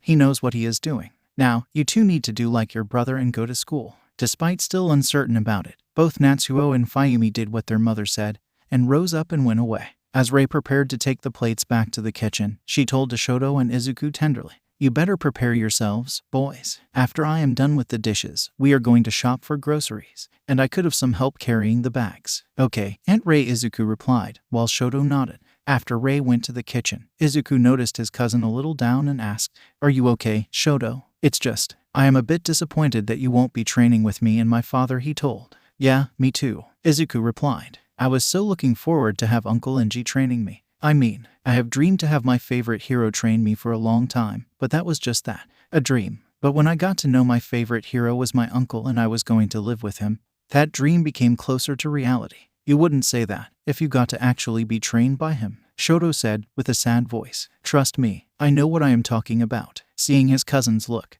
Izuku remembered the sounds he listened yesterday coming from Shoto's training with Enji and the bruises the former had after it. Of course the training would be intense, and Izuku was able to understand why Shoto wouldn't be so excited about it. "My dad never wanted me to use my quirk," Izuku said, causing Shoto to look at him. To him, my fire was like a curse. I never understood why, and I still can't understand it. But I always felt good when I saw Uncle Enji on TV. He made me feel like my fire was something to be proud of, that I shouldn't be ashamed of it. He made me believe that I could be strong and use my quirk to save people. That's why that being trained by him would be a dream come true, no matter how tough it could be." After hearing Izuku express his feelings about how important being trained by Enji was for him, Shoto couldn't help but feel a little bad for telling him how bad his father's training sessions were. Unknown to them, Rei had been listening to their conversation from outside the room. After coming back to get more dishes, she had a tender smile on her face as she saw the two boys bonding. "To be honest, I was actually expecting you to train with me," Shoto started. "When my father said that you would start your quirk training, I got really happy because, in that way, I wouldn't be alone. Maybe I would be able to breathe a little and have a friendly presence. But that can still happen," Izuku said. "I will do my best with my training with Toya. The faster I get to control my quirk, the faster I can join you and Uncle Enji and we can train together." "That would be cool," Shoto replied with a smile, before becoming more serious. "But Toya is not exactly someone easy to deal with. I think you'll probably have a harder time than me." When she heard Shoto talking about Toya, Rei started to fear the conversation could become a little sour. "Why do you say that?" Izuku asked. "Toya has never been nice, but he has never been too mean either. Toya has always been hard to deal with," Shoto said. "He is almost angry at my father and me most of the time." "Why?" Izuku asked. "It's complicated," Shoto told. "Toya used to be trained by our father before he realized his quirk was hurting him and focused his efforts on me once I was born. I've never seen Toya use his fire," Izuku said. "But it must be really awesome." At that moment, Rei entered the room and said, as she went to pick more dishes, "Boys, I already told you to get ready. Come on, now." "Okay, Mommy," Shoto said. "Okay, Aunt Rei," Izuku said. Having said that, the two boys got out of the dining room to go upstairs to their room to get ready. Meanwhile, Rei went on to take the rest of the dishes to the kitchen, hoping that her interruption had been enough to prevent the two boys from continuing their talk about Toya. Izuku needed to have some level of trust on Toya, if it was for him to have better results on his training, and knowing about too much about his oldest cousin's past deeds could prevent that from happening. After some time, Rei had finished washing the dishes and got ready to go shop for groceries, calling then the two boys, "Shoto, Izuku, come now." The two boys came down, ready to go. After catching a train to the mall, they went to shop for groceries. While Rei was doing that, she gave permission to Shoto and Izuku to go pick up some candy for them to eat as a snack during the middle of the afternoon. "So, what do you think?" Shoto asked. "I like these ones over here, But those over there are not that bad either. Honestly, I don't know each ones to pick, Izuku said. There are so many and I can't believe it. A female voice said. Izuku, is that you? Izuku froze for a moment, before turning around and seeing a woman approaching him while holding a shopping basket on her forearm. She was definitively someone Izuku was not expecting to meet. I haven't seen you ever since the funeral, the woman said. How are you, sweetie? That was Mitsuki Bakugo, a friend of her mother and also the mother of a friend of his from his school that he hasn't seen ever since the incident, and whose presence was causing some nervousness to him. Well, not exactly her presence, but what it could mean.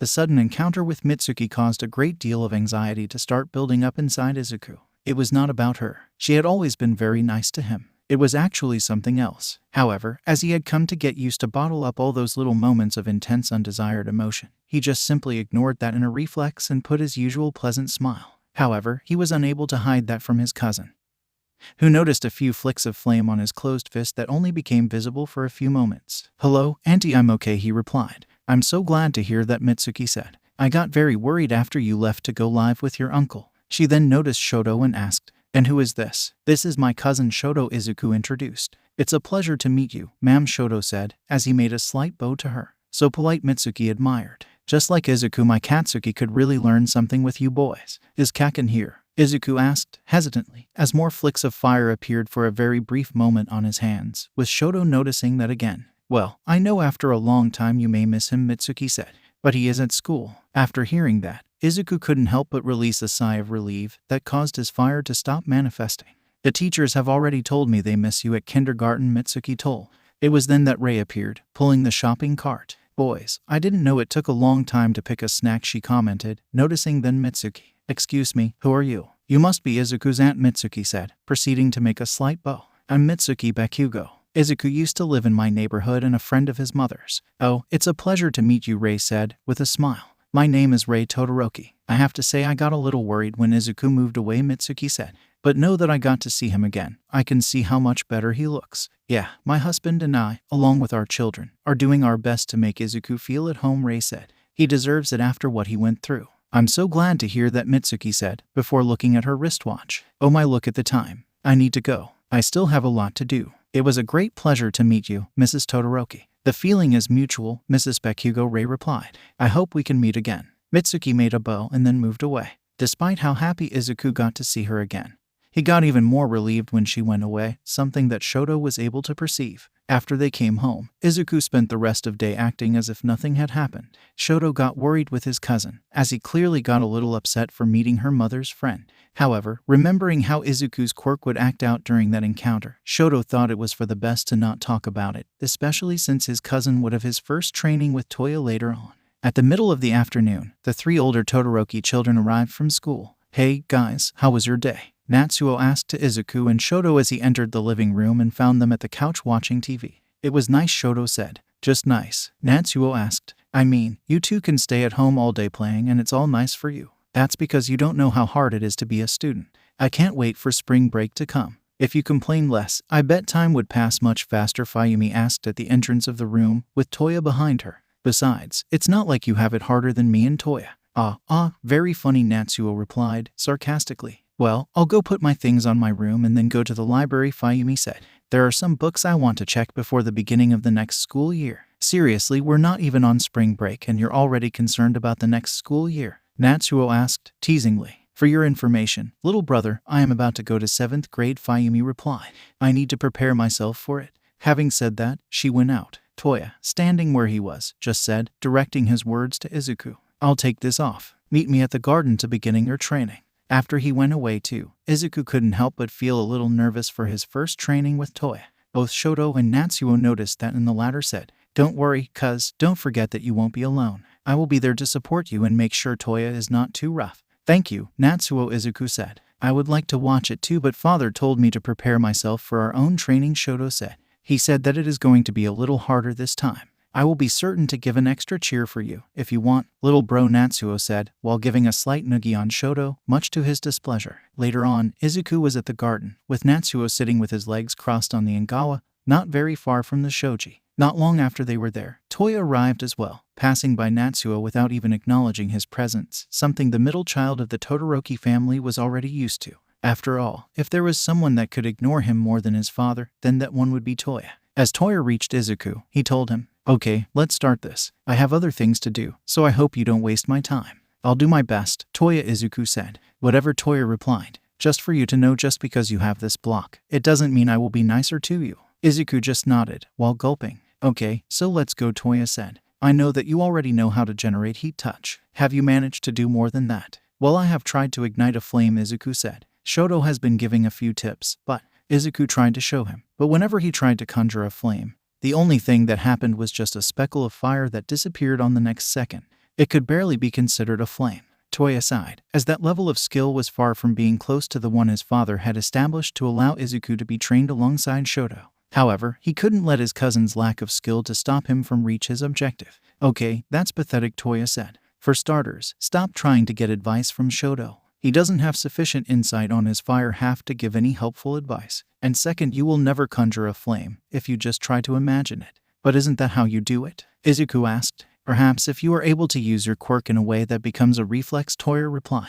"But with you, well, we need to go technical. So, for you to summon your flame, you don't just need to envision it, but also to imagine it forming, to imagine a spark that inflames and then grows like this." He extended his hand and he summoned a flame. "Did you see that? Before my fire appeared, for a very brief moment, there was a flash of light. It's so fast that no one can see it. That's how you summon a flame, with that spark. After you do this and work to make it like a reflex, you will be almost there to master your quirk enough for my dad to allow you to train with him and Shoto." Toya refrained himself from also adding that he would also be able to participate on the training as well. But he knew that, for his cousin to be able to do what he just said, he needed that to be focused on him. Meanwhile, Izuku tried to interiorize what Toya had just said. In fact, the times he used to control his quirk before starting to repress it, he would just use it. He would never think of how he was able to manifest his fire, especially because most of the times he does remember using it was when he didn't have control. Looking at his hand, Izuku tried to focus and do what Toya had told him. He tried to imagine a spark, as he channeled the heat on his hand to make it give life to a flame. He seemed to almost do it when a commanding voice shouted, "No." That caused all the effort that Izuku was doing to come undone and the little flick of flame that he was trying to summon to disappear. He tried a few more times, but to no avail. "Sorry, I think I can't do it," Izuku apologized. That caused Toya to roll his eyes, in annoyance. He had explained every step Izuku had to do, but even so he still was not being able to conjure not even a single little flame that could hold. Perhaps he needed to go even simpler with him. Fine, I'll think of something else," he said. "Maybe we need to go primordial." "Primordial?" Izuku asked, confused. While he watched the training, Natsuo was being attentive to Toya, observing how he acted around Izuku. When their father told the family that Toya would be the one to train Izuku on the basics of his quirk, Natsuo really got uneasy with that decision. Toya had always been the pariah of the family ever since he could remember, and all because their father wouldn't let him take on his footsteps and become the hero that would surpass all might. Despite he had vague memories of that time, Natsuo, when focusing enough, could still hear the worst argument that ever happened in their house when Toya almost attacked Shoto. He knew that his father was partly to blame for his older brother's obsession, but, despite the neglect, he could see that he was trying to fix his mistake, even if Toya was being as stubborn as the flame hero when it came to his fire. His attitude had only become worse through the years, with his frustration growing, especially after Shoto started his formal training. Because of that, his temperament has become even more unstable. What eventually led to his outburst when they got to know Izuku would come to live with them, thinking their dad was trying to make him abandon the idea of becoming a pro hero by adding a second possible successor with a quirk like his. And now he was training that new addition to their family, a boy that had already suffered and lost a lot. The shoji behind Natsuo opened and Rei exited, approaching her son, asking, "So, how is it going?" "I hope Toya is not being too harsh on Izuku." "Well, Toya is not exactly being the most understanding teacher," Natsuo commented. "But everything is going okay as far as it can go." "That's a relief," Rei sighed. "I was worried that Toya would start to push Izuku too far." "The training started not long ago, so there's still time for that," Natsuo ironized. "This is no time for one of your jokes," Natsuo, Rei scolded. "There's a reason why your father doesn't want Toya to train Izuku without having no one watching." Yeah, I know," Natsuo replied. Meanwhile, Toya had turned to another tactic to make Izuku produce fire, by having him to use friction with his hands while channeling the heat. "Okay, this is a more rudimental technique, but it's the most basic I can get," Toya said. Izuku kept rubbing his hands together while trying to ignite the heat that he was focusing on his hands. However, despite smoke was seen coming out of the friction, no flame would appear. Izuku tried to rub his hands even harder, but there was still nothing. It was then that, at one point, he stopped, as it felt his palms getting red with all the friction. "Sorry, Toya, it's just—" "Oh, come on," Toya exclaimed. "You can't do even that. Seriously, how will I be able to teach you anything if you can't even produce one single flame?" When he said that, Izuku started to look down, both sad and embarrassed. He knew that his block would be a great obstacle in his training, but the worst part was seeing Toya disappointed. Ever since he arrived, Toya had always been so distant and cold with him. Even if he reacted disappointed for not being trained by his uncle, Izuku, in the middle of his nervousness, was still hopeful for the training with his oldest cousin, as he really wanted to bond with him. But it would appear that wouldn't happen, all because of his inability to use his own quirk. And, if he failed to train with Toya, he wouldn't train with his uncle, his favorite hero. He would feel like a failure, a feeling that could be possibly even worse than trying not to make his father angry. All that negativity started to manifest itself with small bursts of fire appearing around him. What caught Toya's attention? He could see that his cousin was actually summoning flame the way he should be doing, but he was not doing it consciously, but driven by his emotions. The oldest Todoroki child then remembered that night when Izuku lost control of his fire during his sleep. He also remembered what he was told about the moment his father met him, with him also being so afraid that his fire started acting out. With all that, an idea formed in his head. He needed to draw the fire out of him, but it would appear that only strong emotions were the only way to do just that, so he needed to do just that.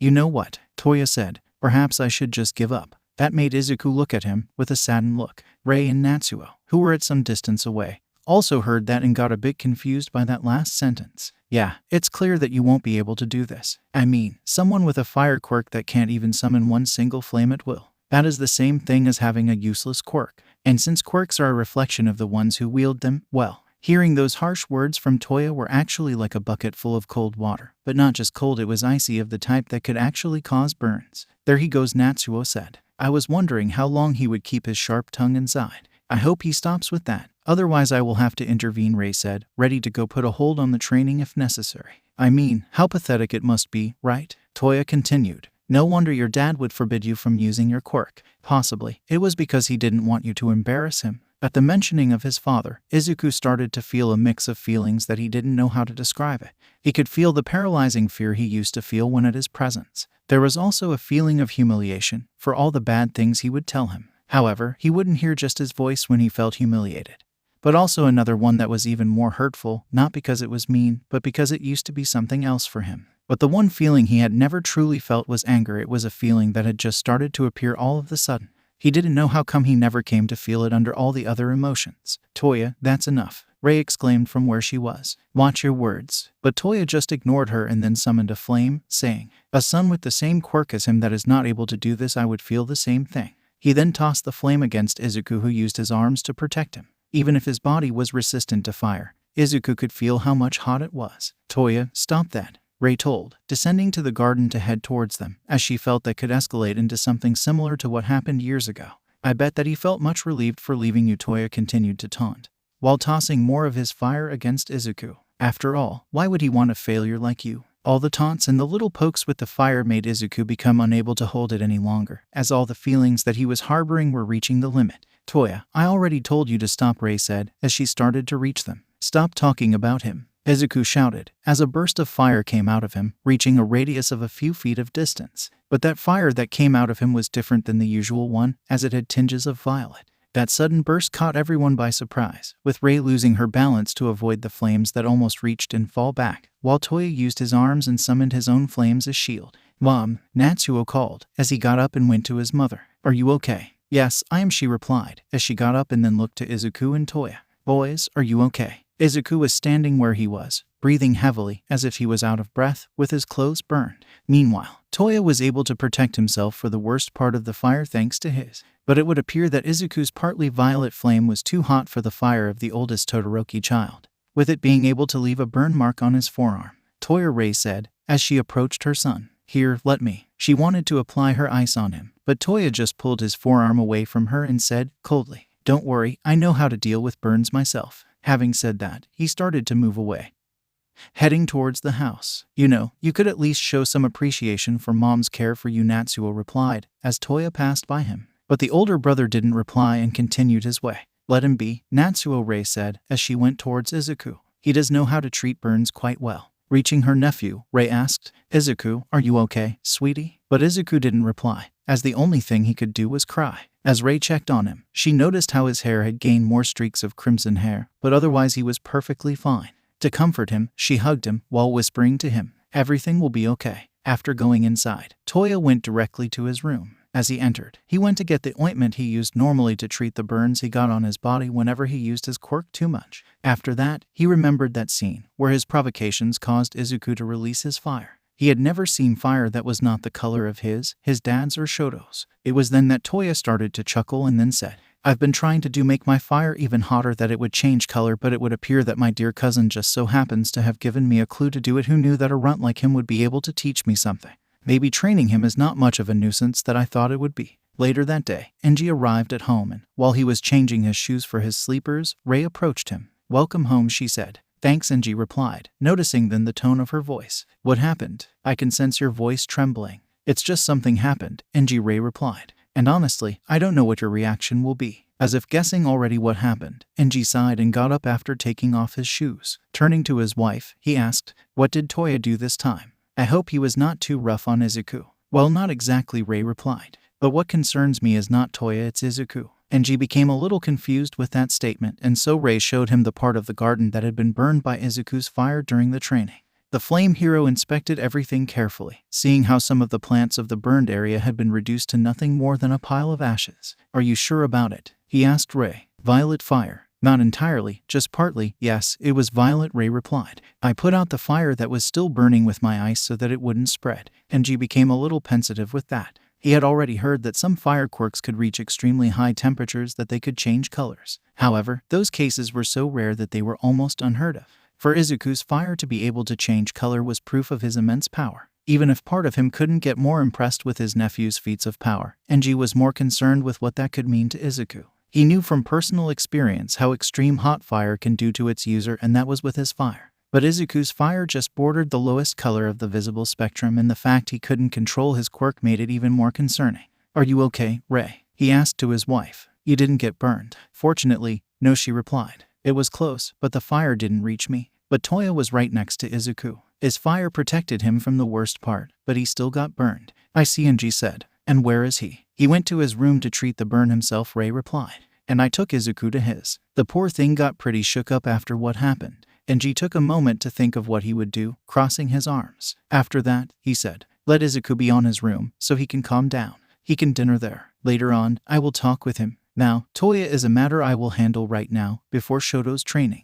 "Okay, just don't go too tough on him," Rei said, as Enji started heading back him. But Enji didn't answer her. As he went back inside, he passed by Fuyumi and Natsuo, with the latter saying, "I can already say that Toya is going to get so much in trouble." "Natsuo, you shouldn't say that," his older sister admonished him. "Why not?" he asked. "You weren't there, Fuyumi. Toya was very mean to Izuku. Even so, you know that Toya is sensitive to fire," Fuyumi told. "And he's still our big brother, after all." Yeah, Natsuo replied, while moving on as his older sister sighed. Enji went up and, while going to Toya's room, he stopped by Izuku's, opening the fusuma slightly.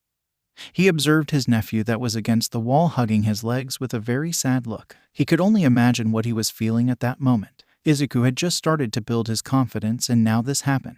The flame hero just hoped that his nephew would find the strength to move past that. After closing the fusuma, he headed towards Toya's room. Reaching it, he opened the fusuma, finding Toya sitting and reading a book. The arm that had been burned had been wrapped with bandages. With his father's entrance, Toya didn't even bother to raise his eyes to him. "Let me guess you came here to lecture me about the training?" he asked. "Why do you always assume the only thing I want to do is to lecture you?" Enji asked, as he closed the fusuma behind him. "Because of what happened earlier," Toya said, still with his eyes on his book. "I bet Mom and that knucklehead Natsuo already filled your head with what they think that happened."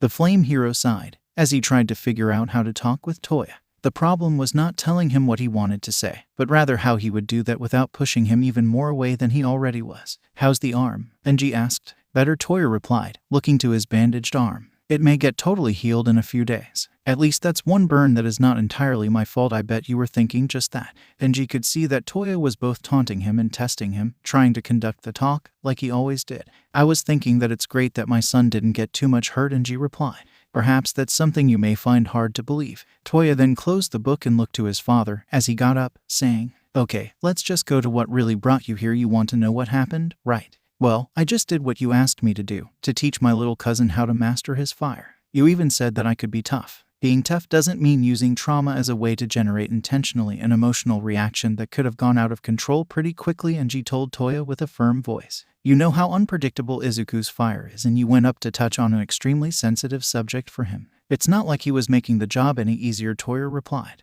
He couldn't even generate a single ember that would last more than a moment, not even using the most basic methods. I was trying to have him make fire so we could move on with the training. I see, Enji said. Then I guess putting you in charge of Izuku's training was really a bad idea. I will have to make other arrangements for him. When he was wanting to head towards the entrance of Toya's room, the teenager said, Oh, come on, don't be so hasty. I can still train him. I'm confused, Enji said, without dropping his usual stoic look. Weren't you just saying that you couldn't make him generate a flame? I said he couldn't do it. Not that I couldn't teach him, Toya said, raising his burned arm to show it to his father. And the fact I was able to make him create such powerful flames is proof of that. Do you think any of your psychics would be able to have any kind of progress like this in just one training section? If forcing your cousin to dwell in his repressed emotions blindly is your way of helping him control his quirk, then you just made me regret even more in putting you responsible for him, Enji said, turning his back and advancing towards the entrance. Such a shame, Toya replied, while continuing to make his snide smile. And here I was starting to like the little runt. One could say we established a connection. Isn't that what you wanted? Enji was ready to open the fusuma when he heard his oldest son making that question, stopping. That was part of the reason why you put me in charge of his training, right? Toya asked. The flame hero turned around, facing his son with an intense look, a response to Toya's defiant look. You think I wouldn't figure out your move when you turned me into Junior's couch? Toya asked. You could at least be more original. But I am quite shocked that the great flame hero Endeavor would call it quits after one small mishap. Despite his son finding out his ulterior motive behind his decision to put him in charge of Izuku's training, Enji wouldn't let him dictate the terms as easy as he thought. Toya was able to understand that as well, and so he adopted a more innocent look, saying, I know what happened was my fault, but I have honestly learned from my mistake. Come on, father, everyone deserves a second chance, right? Enji knew his son was just doing all that so he could be responsible for Izuku's training so that then he could participate in Shoto's. He knew that letting him resume the trainings would be terrible for Izuku. It could possibly lead to his quirk block to get even worse. However, he knew his son was relentless in getting what he wanted, and training Izuku was the way for him to prove himself. Sighing, Enji said, We'll see about that for now. Izuku's training is going to be suspended. The boy needs to recover from what you put him through. Besides, it's for the best if we try another approach to help with his quirk.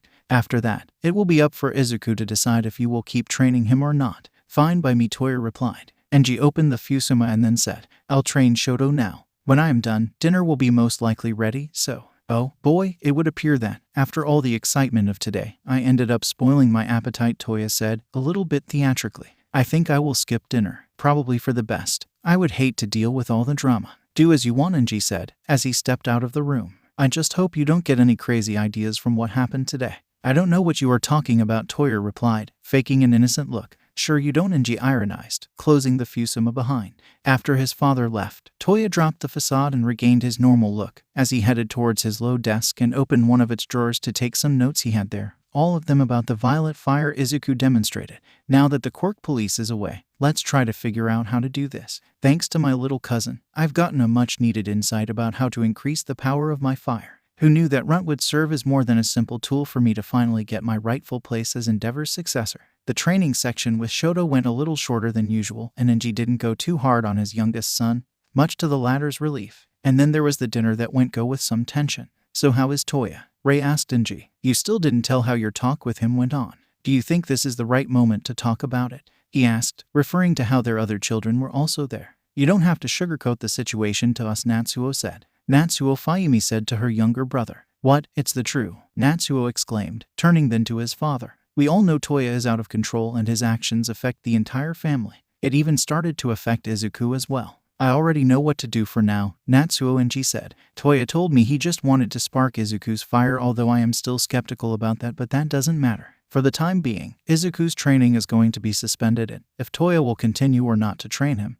that remains to be seen. But, Dad, Natsuo started. That decision will depend on Izuku, Enji interrupted. If he still wants to be trained by Toya, then we make additional arrangements. That decision didn't please Natsuo, but he had no other choice but to comply. Rei, however, supported Enji, placing her hand over his to give him comfort. I think it's a good idea to let Izuku decide, Fayumi said. At least he has a saying in continuing with the training or not. Yeah, I think Natsuo said. Shoto, when you go to your room, try not to talk with Izuku about what happened today, Enji said to his youngest son. Okay, Father. Shoto nodded. As everyone was finishing eating, Rei said, I better prepare a tray for Izuku. I'll take it to him, Enji said to his wife. I need to talk with him. After Rei finished preparing the tray with food, Enji took it and went to Izuku and Shoto's room. Opening the fusuma, he saw his nephew still on the same place he was. Izuku, it's me, he said. I brought your dinner. I'm not hungry, he replied, without looking at his uncle. A boy your age is not hungry, Enji asked, entering and closing the fusuma behind him. I don't believe that. The flame hero advanced towards Izuku, put down the tray in front of him as he sat down against the wall beside him. I understand what happened may have been scary, Enji told him. I burned Toya, Izuku said. That's not something that he is not used to, Enji replied. Trust me, he had already worst burns unfortunately. He's going to be okay. Looking at Izuku still not responding, Enji took a moment before continuing. You know, I didn't see it, but your aunt told me your fire turned into another color. That is very impressive. Not all fire users can do something like that. Not even me. I never went beyond yellow. I have to concentrate my fire to make it hotter. I don't like it, Izuku said. It felt bad. I heard Toya. Yeah, I get that, Enji replied. A fire quirk like ours can hurt others, and not just bad guys. Fortunately, Toya was able to shield himself from most of it. But I guess that is not making it any easier for you, right? Izuku shook his head and Enji continued. Maybe I was too hasty with all this. I should have put more thought into your training. You haven't healed enough from your trauma and the memory of your father is still haunting you. So I will put a hold on your training until you feel prepared to resume it. When Izuku heard that, he felt a mix of relief and disappointed. He truly wanted to keep training, but the memory of the violet fire scared him too much for him to do it. Will Toya train me again? Izuku asked. It took Enji a few moments to be able to respond to that question. Do you want him to keep training you? If you want, I can get you someone else. But Izuku just shrugged his shoulders, saying then, Toya was really mean, but what he said was true. I can't even make a simple flame. And what he said about my dad. Toya had no right in talking about your father, Enji said. I already talked to him about that. And about your fire, you will get there. Don't let this discourage you. He placed his hand on his head and then added, if you still want Toya to train you, we can give it another chance. But before that, let's try to put you better. For that to happen, you need to eat. Those words from his uncle made Izuku to make a small smile and then he nodded. After that, Enji got up and headed towards the fusuma. Reaching there, he turned and saw Izuku going to eat his dinner. What caused Enji to smile, satisfied that he got his nephew to react. He got out of the room and went back down, going to the kitchen where Rei was putting the dishes on the sink to start washing them. So is he eating? Rei asked. Enji nodded to her and then said, it took a bit of convincing, but yes, good. I will take the tray after I am done with the dishes here, Rei replied, noticing then her husband's look. What is it? Izuku was quite frightened because of this new side of his quirk, Enji told. And I have to confess I am a bit too. I fear that this may cause problems for him to overcome his block. Well, in 2 days I am taking him to draw. Takoyami, Rei said. Maybe she will be able to give us a new way to help him. I hope so, Enji said. I think I am going to get some paperwork done before going to bed. Or you could take this chance to be with your children, Rei told him. Fayumi, Natsuo, and Shoto are playing in the living room. But, Enji, come on, just for one night, Rei told him. Don't forget that here you are not just Endeavor, but also Enji Todoroki, a husband and a father. In fact, you're more than Endeavor. He wanted to try to contest that, but he simply couldn't find the right argument. Not to mention that Rei always managed to be so convincing when she wanted to. Sighing, he said, fine, but it's your fault if I end up making a fool of myself in front of our children. He got out of the kitchen, with Rei chuckling before that statement from her husband. Enji headed towards the living room, and when he opened the fusuma, he saw that Natsuo and Fayumi were playing shogi, with Shoto watching them. That surprised him a bit, because he didn't know that his children were into that game. And with that, it's checkmate, Natsuo said. Oh, I was so close to win, Fayumi exclaimed. Sure you were, Natsuo ironized. That's why this game was so short. Oh, you get so unbearable when you win, Fayumi vented. The game is the game, Natsuo said, as he started to rearrange the pieces and put them in their place on the board. So, wanna play another round? Pass it, Fayumi said. Clearly this game is not for me. What about you, Shoto? Natsuo asked. No way, I don't want to lose again, Shoto replied. Oh, come on, Natsuo said. It's not like I can ask Izuku. So now I only have you two to play. Why don't you play against me? Enji asked, approaching. Both Fayumi, Shoto, and Natsuo got quite surprised by their father's question. It was not just the fact he wanted to play against Natsuo, but rather he wanted to play at all. Wait, you want to play against me? Natsuo asked. Unless you don't want to, Enji told. The three children shared a look, still in disbelief, but then Natsuo said, oh yeah, we can play. Fayumi moved away to be beside Shoto, so her father could take her place, crossing his legs once he sat down. He positioned his pieces and then Natsuo said, I didn't know you could play, Dad. Who do you think that taught Toya how to play? Enji replied, much to Natsuo's surprise. I assume he was the one to teach you, right? But just to be clear, I won't take it easy against you. If you want to win, you have to earn it. Oh, finally your winning streak is going down, Natsuo Fayumi said. Dad used to win against Toya most of the times, despite feeling intimidated by his father, as he was the one to teach Toya, someone he was not able to defeat. Natsuo didn't want to show that. Making a determined smile, he said, just because you taught Toya, it doesn't mean you're going to win. You are going down, old man. Then bring it on, Enji replied, as he moved one of his pawns. Your move. After coming down the stairs, bringing the tray from Izuku's room, Rei started hearing voices from the living room. Curious about it, she went there. Opening the fusuma just a little, she peeked inside and saw her husband playing against Natsuo, while Fayumi and Shoto watched, despite she was quite certain that Natsuo was losing, especially because of his grunts of frustration. Rei could see how much fun her children were having with their father, and that was something that she had almost never seen. What made a big smile appear on her as she headed towards the kitchen. At the clinic where Tamashi Takoyami worked, a young boy entered. He was none other than Tamashi's son, Fumikage. The receptionist saw him and said, Fumikage, what a nice surprise. Have you come to see your mother? She told me to come here after kindergarten, he replied. Well, she is with a patient at the moment, but I can call her, the receptionist said. There's no need, Fumikage replied, as he went to the waiting room. She already knows I am here. After that, he sat on a chair and went to take a color book and some color pencils. Some minutes later, Tamashi came out from her office, accompanied by a man, telling him, I am very happy with the improvements you have managed to achieve. But remember, the most important part is not to improve too much, but to maintain those improvements. Thank you, doctor, the man said, as he bowed to her, with Tamashi responding to it. As the man headed towards the exit, Tamashi turned her attention to Fumikage, making a slight smile. Turning to the receptionist, she asked her, what is my next appointment? Oh, it's almost time, she replied. The patient must be almost here, Dr. Takoyami. After that, you have only one more for the day. Good, Tamashi sighed. Thank you. She then headed towards her son, who was still coloring. Sitting next to him, she said, Hi, Fumi. But Fumikage continued to color his book. Tamashi could feel the bit of embarrassment that he was feeling, understanding why he was not looking at her. However, she needed to get his attention.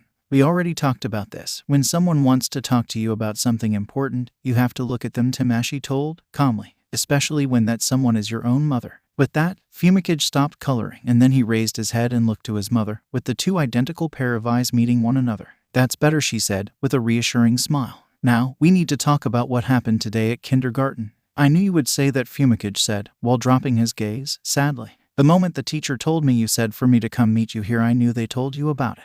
You are very perceptive, Tamashi said. But it's not my fault, Fumikage protested. It was his. He's always ruining everything. Fumi, calm down, Tamashi said, with her firm voice. You are not in trouble, but you really need to control your emotions. I don't know if I can do that, Fumikage confessed. Especially with him around, he's the parasite that feeds on my patients. That caused Tamashi to chuckle and say, I always love when you use those metaphors, but I am worried about you. I am happy that you are expressive with what you feel, but you have to remember that you can hurt others if you don't learn how to control your own emotions. It is easier said than done, Fumikage commented, crossing his arms. Whenever I feel something, I just have to release it. Sighing, Tamashi said, with a tender smile. You have a strong temper just like your father. Curious, I've never seen Dad losing his temper, Fumikage told.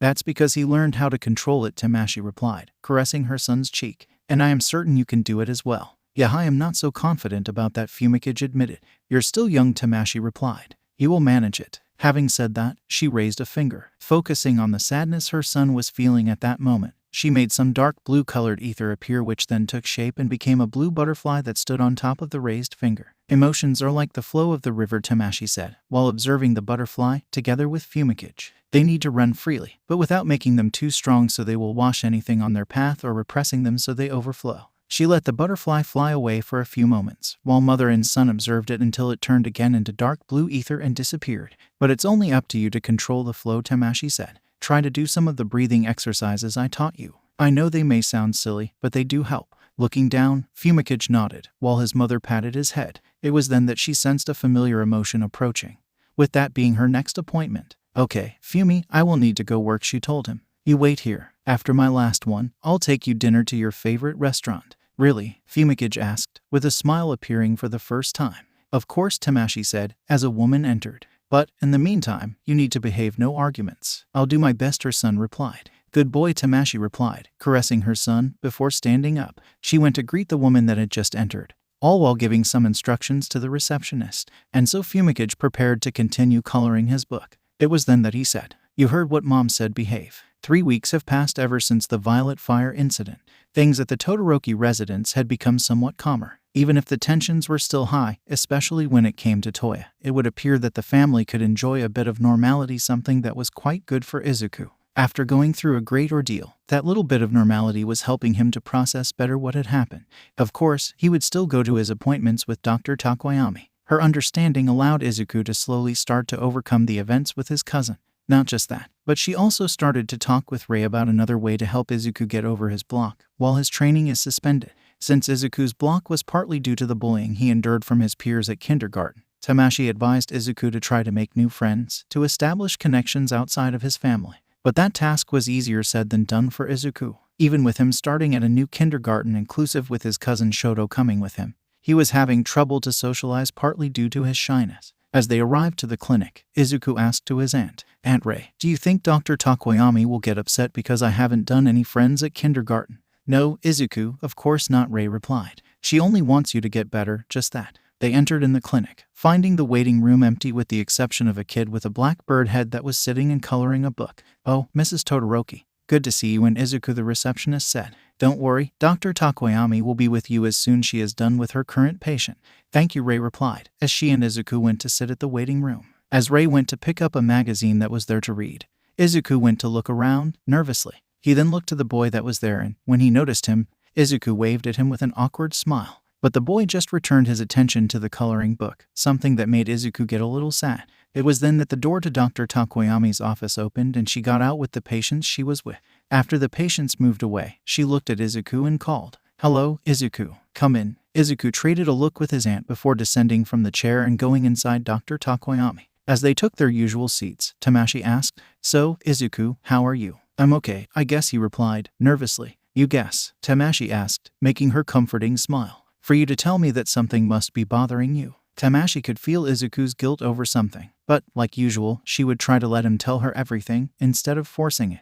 But the boy only shrugged his shoulders. "How is kindergarten going?" Tamashi asked. "I bet you already have a friend or two." "I have Shoto," Izuku told. "And that's good, but what about new friends that are not your family?" Tamashi asked. When she made that question, Tamashi could feel Izuku's guilt increasing, combined with tinges of fear and embarrassment. "You know, you don't have to feel embarrassed just because you can't make new friends," Tamashi said. That caused Izuku look at her. "Really?" he asked. "Of course," Tamashi replied. "Making friends is a very hard task, but the hardest part of it is the first step. Once you go past that, everything gets easier." That statement from Tamashi allowed Izuku to finally get more comfortable to talk about his problems on kindergarten. "I don't know about that. I am not great with people. You and your cousin get along, right?" Tamashi asked. "That's different," Izuku said. "Not so different, if you think about it," Tamashi replied. "You two must have bonded on things you both liked, right? It's the same process." But Izuku kept on fidgeting, nervously. Tamashi didn't need her quirk to tell her that there was more than shyness as the reason for him to not take the first step on making new friends. "Unless you feel like they won't want to be your friends," Tamashi said. Saying that, Tamashi was able to feel a mix of emotions coming from Izuku. She was able to recognize the feelings of insecurity. It didn't take long for her to know where that stemmed from.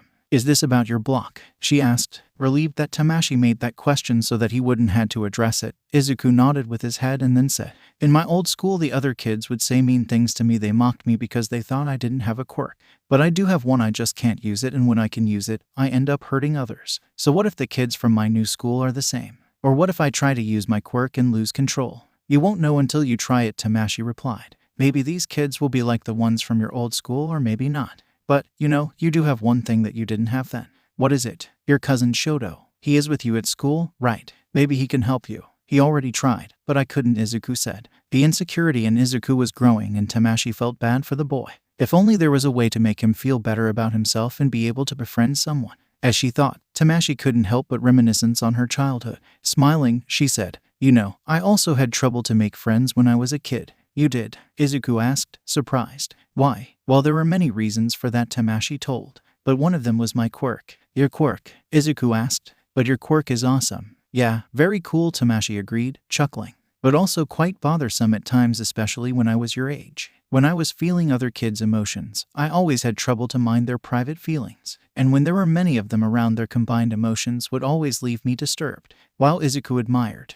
I never thought you would have troubles to make friends, Dr. Takoyami. To make friends is always a hard task, Tamashi told, but add some quirks that are difficult to manage. Then the task becomes harder. You are not the only one, Izuku. Many children have the same problem as you, and many of them manage to conquer their fears. Saying that, Tamashi just got a great idea that could work with Izuku. She told him, "You know, I just had a possible solution. I would like to use the rest of our time to talk about it with your aunt with you here, of course. Do you mind that?" Izuku nodded with his head, and then Tamashi called the receptionist to tell Rei to come in. After she entered in the office and sat in front of Tamashi's desk with her nephew, Rei said, "I hope everything is okay, Dra." Takoyami, "Yes, it is," she tranquilized. "Izuku and I just had a very nice conversation, and I came with an idea that may help him a lot. Friendship is always easier when both parts have a common ground. On Izuku's case, finding someone that is facing the same struggles may be the way." "You mean someone that has quirk block?" Rei asked. "It doesn't have to be a quirk block," Tamashi told. "Some children face struggles with their quirks,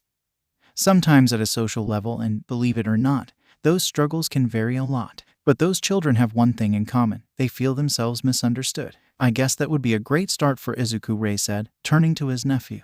"What do you think, sweetie?" "I guess so," Izuku replied, nervously. "Don't worry, Izuku," Tamashi reassured him. "I already have a few kids in mind that you could meet."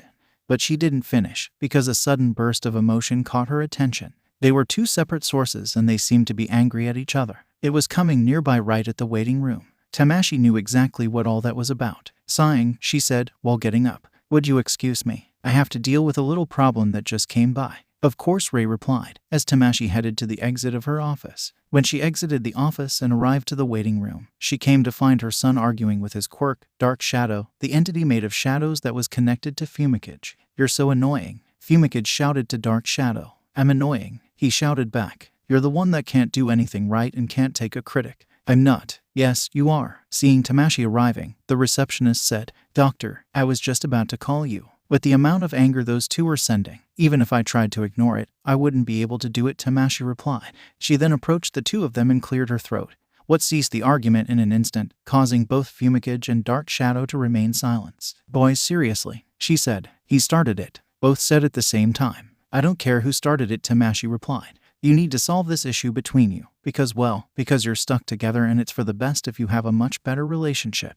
Not to mention your constant bickering is giving me a headache." But both Fumikage and Dark Shadow seemed to not want to do that, as they kept with their backs turned to one another. Thinking a little, Tamashi turned to Dark Shadow and told him, "Dark Shadow, let me talk to Fumi alone." Dark Shadow wanted to refute that request, but he ended up sighing and then returned to inside Fumikage. After that, Tamashi said, "I know that having a living quirk is not easy." "Easy is not the word I would use," Fumikage said, with his arms crossed. "You don't get it, Mom. He is always messing things up. All of my friends are afraid of being near me because of him. They find him scary." "Do you find him scary?" Tamashi asked. "No," Fumikage said. "I know him since you first manifested him," Tamashi replied. "I remember that day. You got very happy, because you now had a friend that would be with you at all times. That was before Dark Shadow started meddling on everything I do," the young boy refuted. That caused Tamashi to chuckle and then said, "To me, you two sound like a pair of brothers." But that statement only made Fumikage to make a much grumpier look. "Fumi, want it or not, Dark Shadow is a part of you," Tamashi said. "Denying him is the same thing as denying yourself. Besides, it's not just the shadows that define Dark Shadow's behavior. Your emotions, in a way, also affect him. That's why I always tell you to try to control them the best you can." Tamashi was able to sense her son's apprehension regarding that, so she just caressed his cheek and told him, "You'll get there. Don't worry. Until then, I guess you'll just have to deal with Dark Shadow the best you can. And with him scaring away all my friends at school," Fumikage added, with some sadness in his voice. After he said that, an idea started to form in Tamashi's head. Maybe that could work. "You know what, you just gave an interesting idea. Come with me." Curious about what his mother meant, Fumikage got up and followed her to her office. When they entered, Fumikage noticed the boy that was waiting for his appointment. "I'm sorry for keeping you waiting, Mrs. Todoroki, but a little emergency came by," Tamashi said. "But, in a fortunate turn of events, I may have found a solution for Izuku's problem." Turning to Izuku, Tamashi continued saying, "Izuku, this is my son, Fumikage. Just like you, he has trouble making friends because of his quirk." "Mom," Fumikage exclaimed, embarrassed. "Don't worry, Izuku also has the same problem you have," Tamashi replied. So that's why I think you two should try to be friends. What do you think, Mrs. Todoroki? That sounds amazing, Rei agreed, turning to her nephew. What do you think, Izuku? Yeah, it sounds great, Izuku replied, with his faint voice, and the two boys exchanged looks, both a little apprehensive regarding the other.